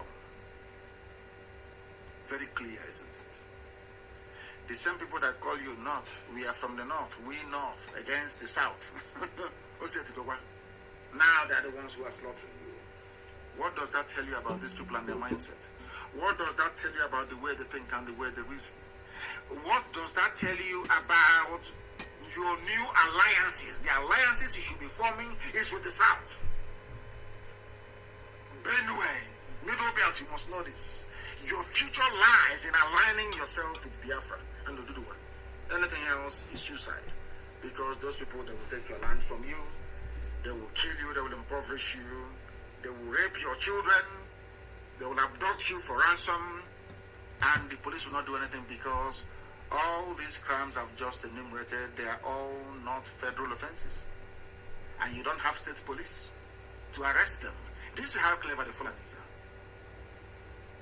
That is why we must rise up now to challenge them. That is why we must defeat them. All it takes is for all of us to rise up at the same time. If we decide tomorrow night that we're all going to come out on the streets tomorrow, across the Middle Belt and the South, this whole game is over. They will send, in fact, police won't even come because we'll kill them. They can't even come. Are they mad? Even Guardian newspaper, the arch-conservative Guardian newspaper of Nigeria, these are the people who want Nigeria. They are the ones eating the money of this from time. So they believe in one Nigeria. They are even asking, and can you believe people are begging their own president they claim they voted for? There is no wisdom in silence. Please speak up. We are begging you. A whole editorial of Guardian newspaper.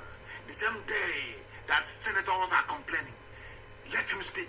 He cannot speak because he is not Buhari. Guardian newspaper. You people should open your brain. I know that black people are naturally very stupid, but for once reason. He cannot speak. The old Buhari, you don't need to prompt him to speak. He loves talking. This one is Yusuf Abubakar Mohammed. Because Jubril contracted corona and ran back to Sudan and is having fun now with all the money he made. Nearly $250 million he made, impersonating Buhari, wearing his mask. Everybody involved in the recruitment of Jubril has been assassinated, all killed. Remember the death of the Nigerian diplomat in Khartoum, in Sudan? That was the man that recruited Jubril al-Sudani. They killed him to kill every trace of discovery.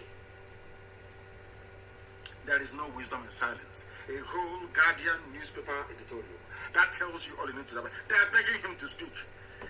Being the head of a representative democracy that requires regular engagement with the electorate, the leader is reasonably expected to talk to and talk with and generally keep in touch with the people through many channels available in this 21st century. In these times, Buhari's silence is no longer golden. He is silent because he's not Buhari. Nara. That is why he is silent. He is not Buhari. Guardian newspaper editorial board, the person you're writing to is not Buhari and can never speak. Unless they carefully prepare him once, 10-minute speech, once every 6 months. And you people are condoning such nonsense because you allowed these people to exist. You allowed the Fulani to gain the upper hand. Yoruba media, you gave Fulani the upper hand. That is why they are doing what they're doing. The complacency of the middle belt, the likes of Gowon, of Danjuma, keep shouting your one Nigeria as they swallow you up. Keep shouting your one Nigeria. And they will swallow you up. Please come and speak to us. Come and speak to us. The army will never invite Sheikh Gumi. That the army can abduct Madam Baka. The army cannot go and invite any bandit in the north because it's not an offense, but the army can summon an Ondo lawyer for saying that 3,000 Fulani people are camped in their area to tell you that these people, they planned all these things. Why you Nigerians cannot see it, I don't understand. A legal but Mr. Wole Odushola said that there are about 3,000 Fulani men taking shelter inside Okitipupa Army Barracks. These fighters, they come and they stay in Army Barracks. He's a lawyer. They stay Fulani. These people, Nigeria, you people, you don't deserve to live. You deserve what the Fulanis are doing to you. Fulani will go and bring killers and murderers, terrorists, and put them in army camp. And the army will provide them support. When I told you that the army provides support for Fulani terrorists, you never believed me, but it is here. From a Yoruba man, no? Not from a Biafran. And you know what the army did? The army invited him for arrest. We are going to arrest you. Who asked you to say such a thing in public? That is your one Nigeria for you. And I keep asking everybody, is this the Nigeria you're praying for? Is this the type of place you want your children to be born and to be raised in? These are evil people. These are people who do not even understand the meaning of governance. These people do not have common sense. Their brain is dysfunctional. All they want to do is to conquer you. Look at Middle. For those of you shouting one Nigeria in the south, go to Middle Belt and see what's happening to them. For those of you claiming Nigeria will be better one day, I want you to go to Benue State, I want you to go to Kogi State, I want you to go to Niger State and see what is happening to them before you pray for one Nigeria. The reason why these things are happening to them is because they were interested in one Nigeria. They were. A whole army barracks is now housing terrorists. And any day we chase those terrorists into the army barracks, you say, oh, they're attacking the army, our security forces, our security services. All of you writing your security services, why don't you blame your army when they're harboring terrorists in their barracks? Why don't you blame them? You will not blame them, but you want to blame those who are blowing the whistle on these animals from the Sahel. Look at how the Fulani Caliphate terrorists, they did not just fall from heaven. It was the likes of El Rufai, the same Fulani politicians that groomed them, because they want to remove Jonathan from office. There is no show of force in the north, but in the east, people are being killed. A businessman was killed with a friend in his car in Owerri. I have not heard anybody write any condemnation or condemnatory statement against the army in Owerri. No one. But any day that is revenge attack by unknown gunmen on these people, you start writing your rubbish. Now that this man has been killed with his friend, for not he's a businessman in his car, they shot him dead. Tomorrow now, when an army or police officer is shot dead, you start talking rubbish as usual, talking nonsense. But nobody He's talking about this innocent man that has been killed. The zoo is the way it is today because of people from the south encouraging evil that the Fulani people have been doing. As if it won't stop there. Because now we have risen up to pick up arms. I'm saying it live so that the whole world can hear me. We have picked up arms to defend our land against Fulani terrorists. We are no longer going to turn the other cheek for you to slap us. No. Before you even finish, if you raise your hand to slap us, we'll slap you 2 times already. Now they want to control firearms coming to the country. And do you know who they appointed to control the firearms? Fulani man. So Fulani will simply take the firearms from you and give it to me, Etiala, to continue killing you. They said that their president, Yusuf Abubakar Muhammad of aka Muhammadu Buhari, has approved the establishment of a national center for the control of small arms and light weapons. And who is going to head it? Nigeria and federal character. I remember when they used to torment Jonathan on federal character. You implement federal character. You're no longer following federal character. Yoruba media was busy pushing Jonathan. I don't know why the Yoruba media are afraid of Hausa. I do apologize to Hausa. Afraid of Fulani people anyway. Yoruba editors, why are you afraid of Fulani? You wretched, lily-livered cowards. Why are you afraid of Fulani? Under Jonathan, you are writing junk, all manner of rubbish. Yoruba pastors every day preaching against Jonathan, coming out and having rallies. All of a sudden, you can no longer have rally under your fearful Fulani masters. You are cowering like a wretched coward that you are, all of them. Thank God for the young men and women of Oduduwa land. They have risen up. They are the ones I have respect for. And of course, Paya the Banjo. The rest I have no regard for them. Look at Yoruba pastors, what they were doing. You build 10 billion people auditorium, collecting money to speak the truth to power. You cannot do it. You cannot do it. And you call yourselves men of God. You are not men of God. You are men of Lucifer. You are men of the devil. The Jesus Christ that you claim, you emulate him. Being a Christian means being a follower of Christ. I'm speaking now to Yoruba mega pastors because they are thieves. They are criminals.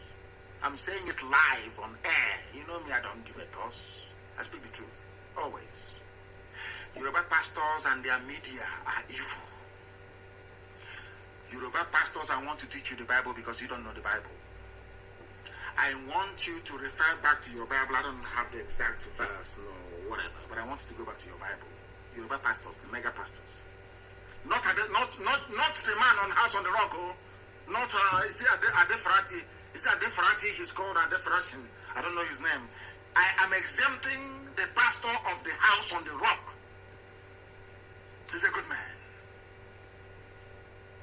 And a man of God, I must say. So, I must qualify what I'm saying. But you see the other ones with private jets and their white suit. Those criminals, businessmen with the Bible. I don't want to curse them because there's no need. I don't want to curse them. You people attack Jonathan about federal character, that not enough Yoruba people are in the service of the government at ministerial level. Then you complained. You had rallies. Today, there is death everywhere, every blessed day. You cannot rally anymore because you're cowards. You're not serving God. The Christ you claim you're following, this is for Yoruba mega pastors, with the exception of House on the Rock. The Christ you're following or you claim to be following, you don't even understand. Because if you people are genuine men of God, you will do what Christ did. Christ went into the temple in Jerusalem, I must say. The high priests, politicians, were changing money in the house of God. And he called them vampires, snakes. He flogged people who were changing money in the house of God and said, this is the house of my father. You don't come here to trade and change money. But today, you people are so avaricious. All you care about is money, not even the word of God. Not the word of God. If you care about the word of God, you will speak the truth to this very useless, idiotic, Fulani-run caliphate government. But you are afraid because they have your secrets. You don't want them to release your secrets to the public. Under Jonathan, who is a gentleman, you hounded him and you harried him every blessed day until he left office. You kept calling Christ and you kept calling God. The time has come for you now to come out and call Christ and call God, and you are all missing. I remind you once again of Archbishop Desmond Tutu.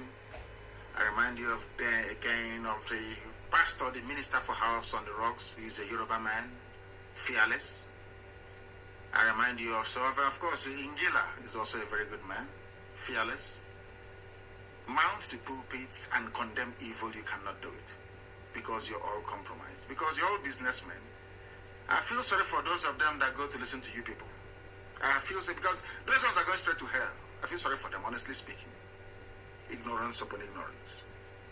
That is why, let me tell you the name of the person who is going to be the new coordinator of light arms, so you don't bring in arms into Nigeria. His name is retired Major General A.M. Diko. Fulani.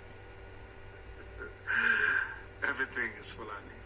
And you're all clapping. Yoruba media. Anytime I'm calling somebody and I'm pointing they're evil. Yoruba media. It won't be well with you people. That people are dying today in Taraba, in Yobe, in Borno, in Sambisa, anywhere, is because of Yoruba media. Yoruba media, they always side with the oppressor. Always siding with the oppressor. I don't know what is wrong with them. Is it that you people are born with this evil inside you, or once you study journalism, you become evil? What is wrong with Yoruba journalists? You're always siding the oppressor against the oppressed. You people are evil, along with your pastors. Very, very evil people. I thank God for the new generation. The new arms controller is his Fulani man, so he can take your guns and give it to Miyetti Allah to be killing you. Not one day has Miyetti Allah, president, been invited by the DSS or the army for questioning for all those inflammatory remarks. Not for one day. Not for one single day, never. I remember Punch newspaper when they were persecuting me, and IPOB killing us. The editor of the Punch newspaper never referred to Buhari then as a major general. It was only when a Yoruba man was illegally arrested that they changed. And the Punch newspaper editor wants me to think that we are all Nigerians, should work for one Nigeria. Such nauseating hypocrisy. Hypocrisy. That is why the zoo is the way it is. That is why you have no running water, you have no good roads, you have no light. Because it is the duty of the journalists to wake up the consciousness of the people, to teach the people what their rights should be. It is not happening. It is the duty of the men of God to rise up to speak truth to power. They do not do it, with the exception of a few people. That is why the zoo is in the mess that it is. Yoruba journalists are there, and only Lagos has a viable seaport, whereas the same Atlantic Ocean flows through Warri, flows through Iguacha, goes through Calabar. It never touched Yoruba media one day to say, this is not good. We are in the same country. In the interest of this one Nigeria, we feel that Warri Seaport should be opened to employ people to move goods down there, to develop that very area economically. Calabar Seaport should be opened. Iguacha Seaport should be opened. No. I mean, and I wonder, but you claim you're a Nigerian. Others are Nigerians as well. But it never occurred to any of them to say, let us use this power and influence we have to change this obnoxious policy. And who destroyed the economy of the South? It's Obasanjo who did it. Let me leave it there for now. I will do a very special program one day. Bandits threaten to kill students abducted at a Kaduna private university. Who are the bandits? They are Fulani people. They kidnapped Christians mostly and are slaughtering them as we speak. And you wake up tomorrow morning and you say you're a Nigerian. And you have pastors who are more concerned about tithes and offering than praying for these very hapless victims of one Nigeria. I don't call it, they're not victims of banditry, they are victims of one Nigeria. And all of you who over the years have been promoting one Nigeria, I blame all of you. You are responsible for this because had you people held the Fulani to account by insisting on devolution of power, no matter what, you say to hell, devolution of power, this nonsense won't be happening. But you are black people, I don't blame you. You have no soul and you have no conscience. You have no empathy. What concerns other people is of little or no consequence to you. And that is why black people are poor. Our wickedness and evil is second to none. Second to none. Everybody in Nigeria understands that there is only one simple solution to the problem of Nigeria. It is dissolution. They know it very well. But because they think that Nnamdi Kanu will not honor his words, he will not give us oil and gas for free. Please let us continue in this one Nigeria. And I have said it many times. All the minorities in the north will be taken care of. Once Biafra becomes free, it gives us the impetus and the platform from which we can save you from Fulani emasculation and destruction. If Nigeria continues the way it is right now, Fulani will overrun the whole of the Middle Belt. I'm telling you, Tiv Nation will come under attack. Bachama is gone, Birom is gone, all these people are gone. Only TV is standing strong right now as we speak. And to an extent, Jukun. If we allow Nigeria to continue, because the number of Fulani influx, these terrorists is limitless. They have a huge number of people to come in, and the attraction is oil and gas. They have seen how wretched, poorly educated Fulani people are living large on the proceeds of oil and gas. That's something I need to remind Wike, of course, and all those who stupidly call themselves Niger Delta. The Fulanis come in, they kidnap, they make more money than the state government does in the south, and they return to wherever they came from. These are the things that must guide your thinking, and that is why Nigeria must end. As I said a few days ago, Nigeria must be dissolved. Let everybody go back to where they come from. If they now wish to come back together to form a country or whatever, that is entirely their business. Let the people decide. That's all we are saying. Let the people decide. There is no need calling for a coup, for somebody to take over a government. No, not at all. Call for popular uprising and ask the army not to open fire. That's all. Even the army understands if they open fire, they are dead. University students being abducted every blessed day. And all a pastor is interested in his tithes and offerings. Very, very sad indeed. I don't blame these kids who are being kidnapped. I blame those that wish to sustain one Nigeria. And as they are kidnapping people, I don't even want to be talking about the spread of insecurities that you have across the zoo. 13 more people are killed as armed headers. No longer armed Fulani terrorists, but armed headers attack Benue community. Benue is under attack and under siege. The sooner they reach an agreement with us, the better for them. So we can move ESN there to checkmate them. We know how to fight them.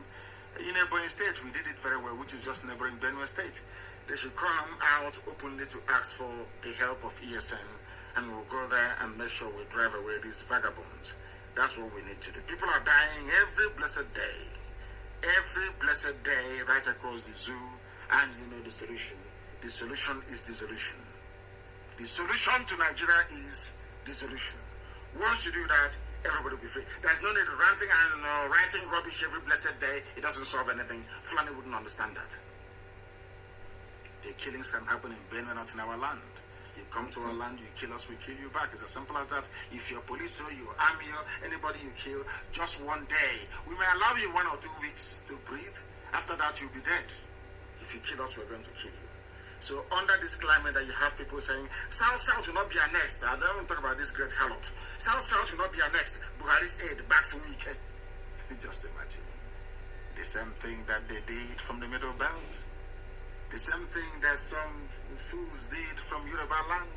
The same thing that some Ifulefus did in our land. Look at it now that is Fulani at your doorstep and you're crying and you're lamenting. South will not be annexed. And you went to school. And I tweeted actually. I said, I made a tweet which was very popular today, I must say.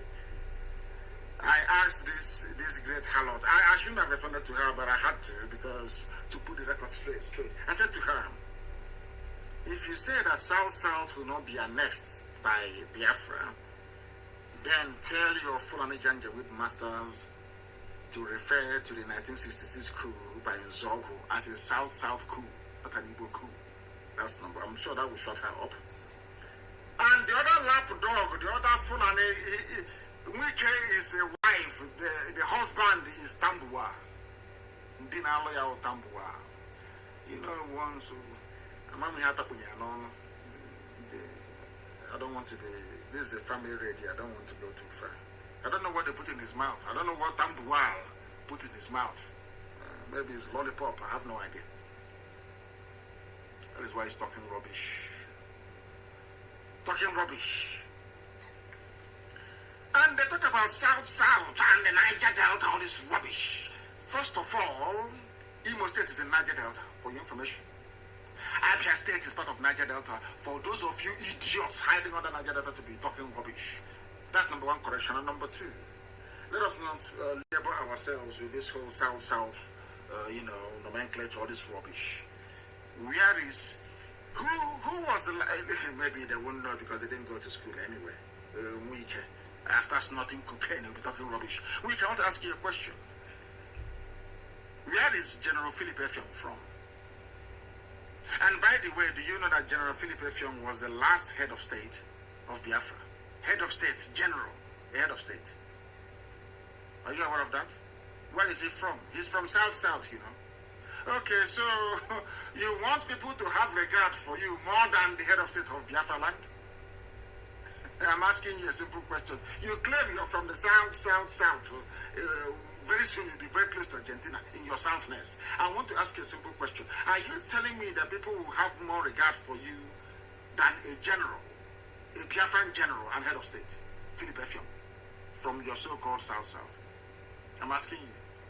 That thing your husband gave to you, because I know you're not a man. I don't want people to accuse me of homophobia because I'm not. Anybody can do whatever they like. That's their business. That's your boy, your husband, the Tambua. You go to Sokoto, they pull down your trousers and your boxer shorts. And you come back to Rivers, to a place you call Rivers, to talking rubbish. After starting cocaine. If you know you cannot handle Tambua, why are you taking cocaine? Why are you snorting? Why do you take cocaine? You don't want to feel pain. That's why you take cocaine. Before you go to bedroom with your husband. Not ashamed of yourself, idiot. You're talking rubbish. Philip Effiong is from South, so to speak. The last head of state of Biafra. And that is why Akwa is doing us proud. You're a wretched slave.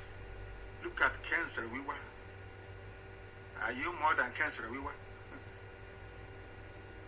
Look at Mbaka. Mbaka used to be with them before. You're a wretched, cocaine snorting idiot. In 2 years' time, if at all the zoo can survive, you come down. Then about Bonando. You will see what will happen to you. Fool. Keep making noise for the gallery. Keep making noise every day. You make noise. So your husband will acknowledge you from the north. That, hey, that's my girl. He's doing well in Rivers. He's doing well. You're not ashamed of yourself. May Elohim have mercy upon your soul. You're one man. Democracy is one man, one vote. You claim you're a Democrat, you behave as if you're a fool, a tin-pot dictator. Every component, ethnic nationality in Biafra land will have the choice to choose via a referendum if they are to become a part of Biafra or not. That day, should you wish or choose to do so, you will only have one vote. And I'm even sure that your wife will vote for Biafra. Because you, cocaine has eaten your brain. The day they will take you, the day Fulani will deal with you, I can forgive anybody in life, I can never forgive you. The day Fulani will take you. Mark today's date, 5th of May 2021. Everything I say comes to pass, I'm sure you know that. The day they will deal with you, I get you on an Allah. If after what Mbaka did for them, they are behaving this way, imagine what they will do to you. You're a very foolish man. A man whose local government starts with an Igbo name says he is not Igbo. The stupidity of these people is astonishing. If you're not Igbo, do you think, what do you think the German will see you as? So if you kill your fellow Igbo people, Fulani will promote you. Typical Sabo and a waste of space. Yet it was the same Igbo people that voted for Jonathan from your so-called South-South. The whole of South-South, how many votes did you give to Jonathan? Jonathan had the highest number of votes from the Southeast. True or false? All these South garbage idiots and Niger Delta morons. Southeast gave Jonathan more vote than all of you put together. Twice. Because as one man said to me, no worry. I asked him, why are you voting for Jonathan? He said, Jonathan is my brother. It's inferiority complex. And the crimes you people committed, that's what is chasing you. You are afraid of abandoned property in Iguacha. You took the properties belonging to your own flesh and blood. And you know that in our culture, the land will strike you dead if you take your brother's property. It's in the Bible, it's in the Torah. Thou shalt not covet the property of your brother. It is in the Bible, Exodus chapter 20, verse 17. And we are the people of the old, people of the book. You understand this very well. That is why some of you in the Equatorial land, because you stole properties that doesn't belong to you. You think that if you acknowledge that this, oh, these are my brothers, so the land will kill you. Some of you grew up and went to school on stolen properties. Thieves, rogues in the ocean. That is why you say, I'm not because you were trained with money stolen from your own flesh and blood. You should be ashamed of yourselves. That is why you say you're not Igbo, because you know the land will kill you. As somebody said, it's only in the zoo that the more you educate them, the more foolish they become. The most unstable people in the world are Nigerians. Even their pastors are even more confused. Their politicians, they have no solutions to anything. Their chiefs and their emirs are just watching and pleading for allocation.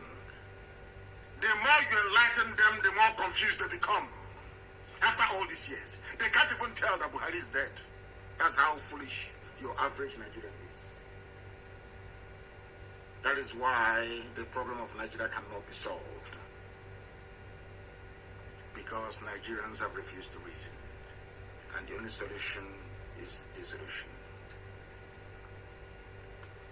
And, you know, in their usual idiotic way in the south, especially in the east, the Flav Brigade, you remember them shouting, Igbo presidency, Igbo presidency, Igbo presidency, Igbo presidency. I have news for you. Why PDP considers Atiku's Saraki Tambuwal as possible presidential candidates. Umahi, are you listening? Umahi and Dodjus or Carlo, are you listening? Ifulefus, are you listening? They have divided their Nigeria between the north and the north. Because Sariki is the north. Tambuwal, that's Wike's husband, is from the north. And Atiku is also from the north. One Nigeria for you. These idiots. Anyway, I'm very glad because these noise makers about Igbo presidency, they will now go and sleep. They are. I have a few announcements to make this evening, very, very important, please. There are people who are visiting people's homes pretending that they are from PHCN to change your light bulbs for free. These are hardened Fulani terrorists. They will come into your homes and they will plant a bomb and it will go off. Don't allow them to come in. They will pretend they are from the PHCN. Usually 3 or 4 of them. They will come into your homes. They will plant mini sticker bombs at your houses and it will blow up and kill you and your family. Please alert all your neighbors not to allow anybody claiming they're from PHCN to access your property, please. And we have done a lot of work to make sure there is no checkpoint in our land. There are 1 or 2 places where we've been told there are checkpoints, but always in the night they run away. But we are making sure there is no checkpoint in our land. But as I said, that has now changed the situation and given free rein to some people to do whatever they like. There is a toll gate somewhere at a Nemel bus stop, a toll gate. They are collecting money from people. 1,000 for big lorries and 200 is from the Navy.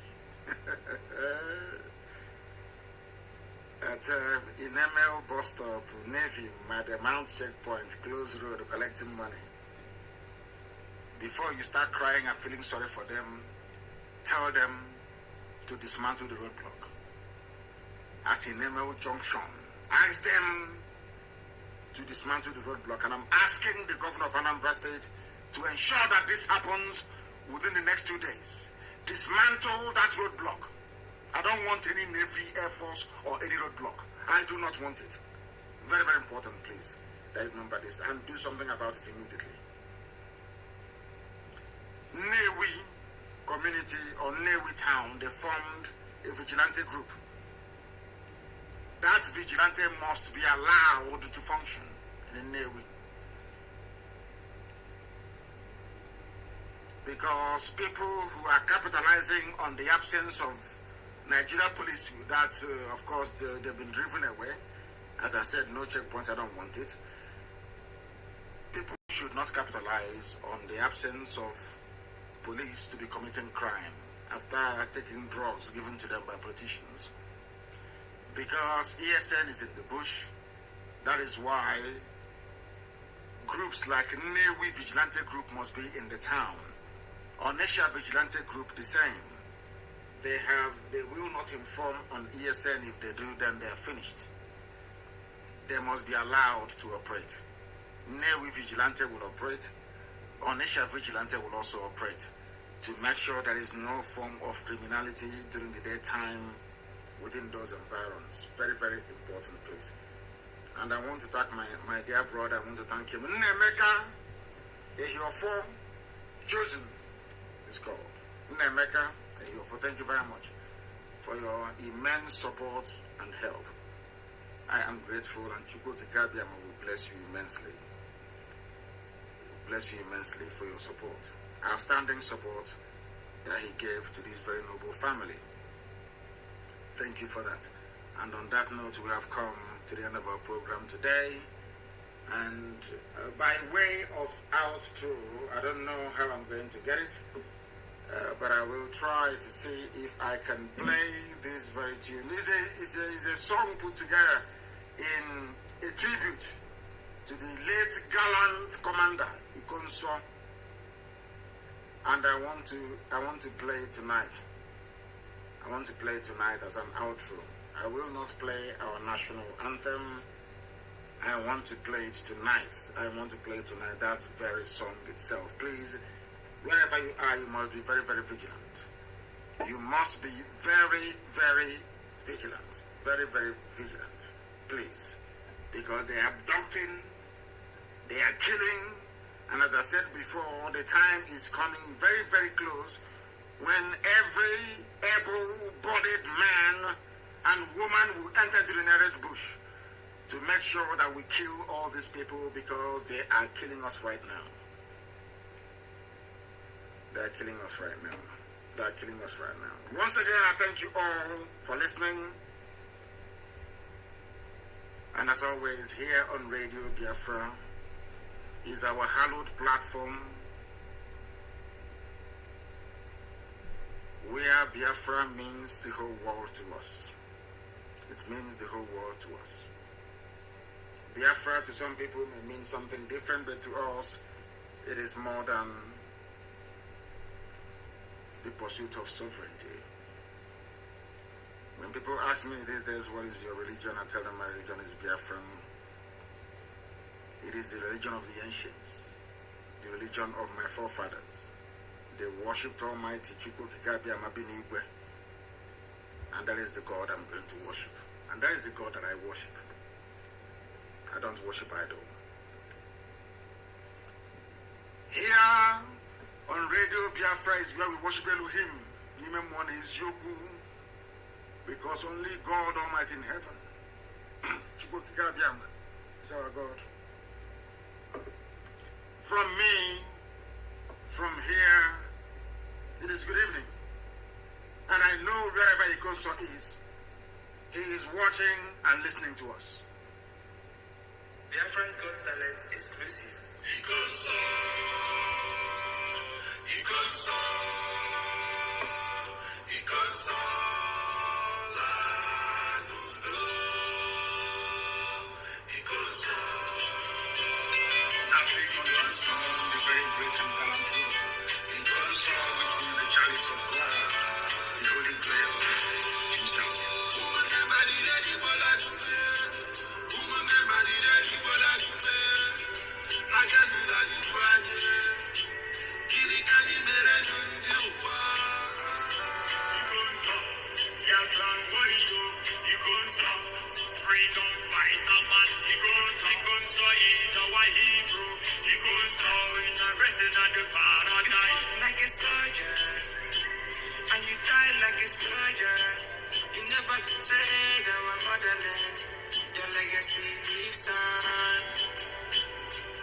You are a gallant soldier, a rebel soldier, but no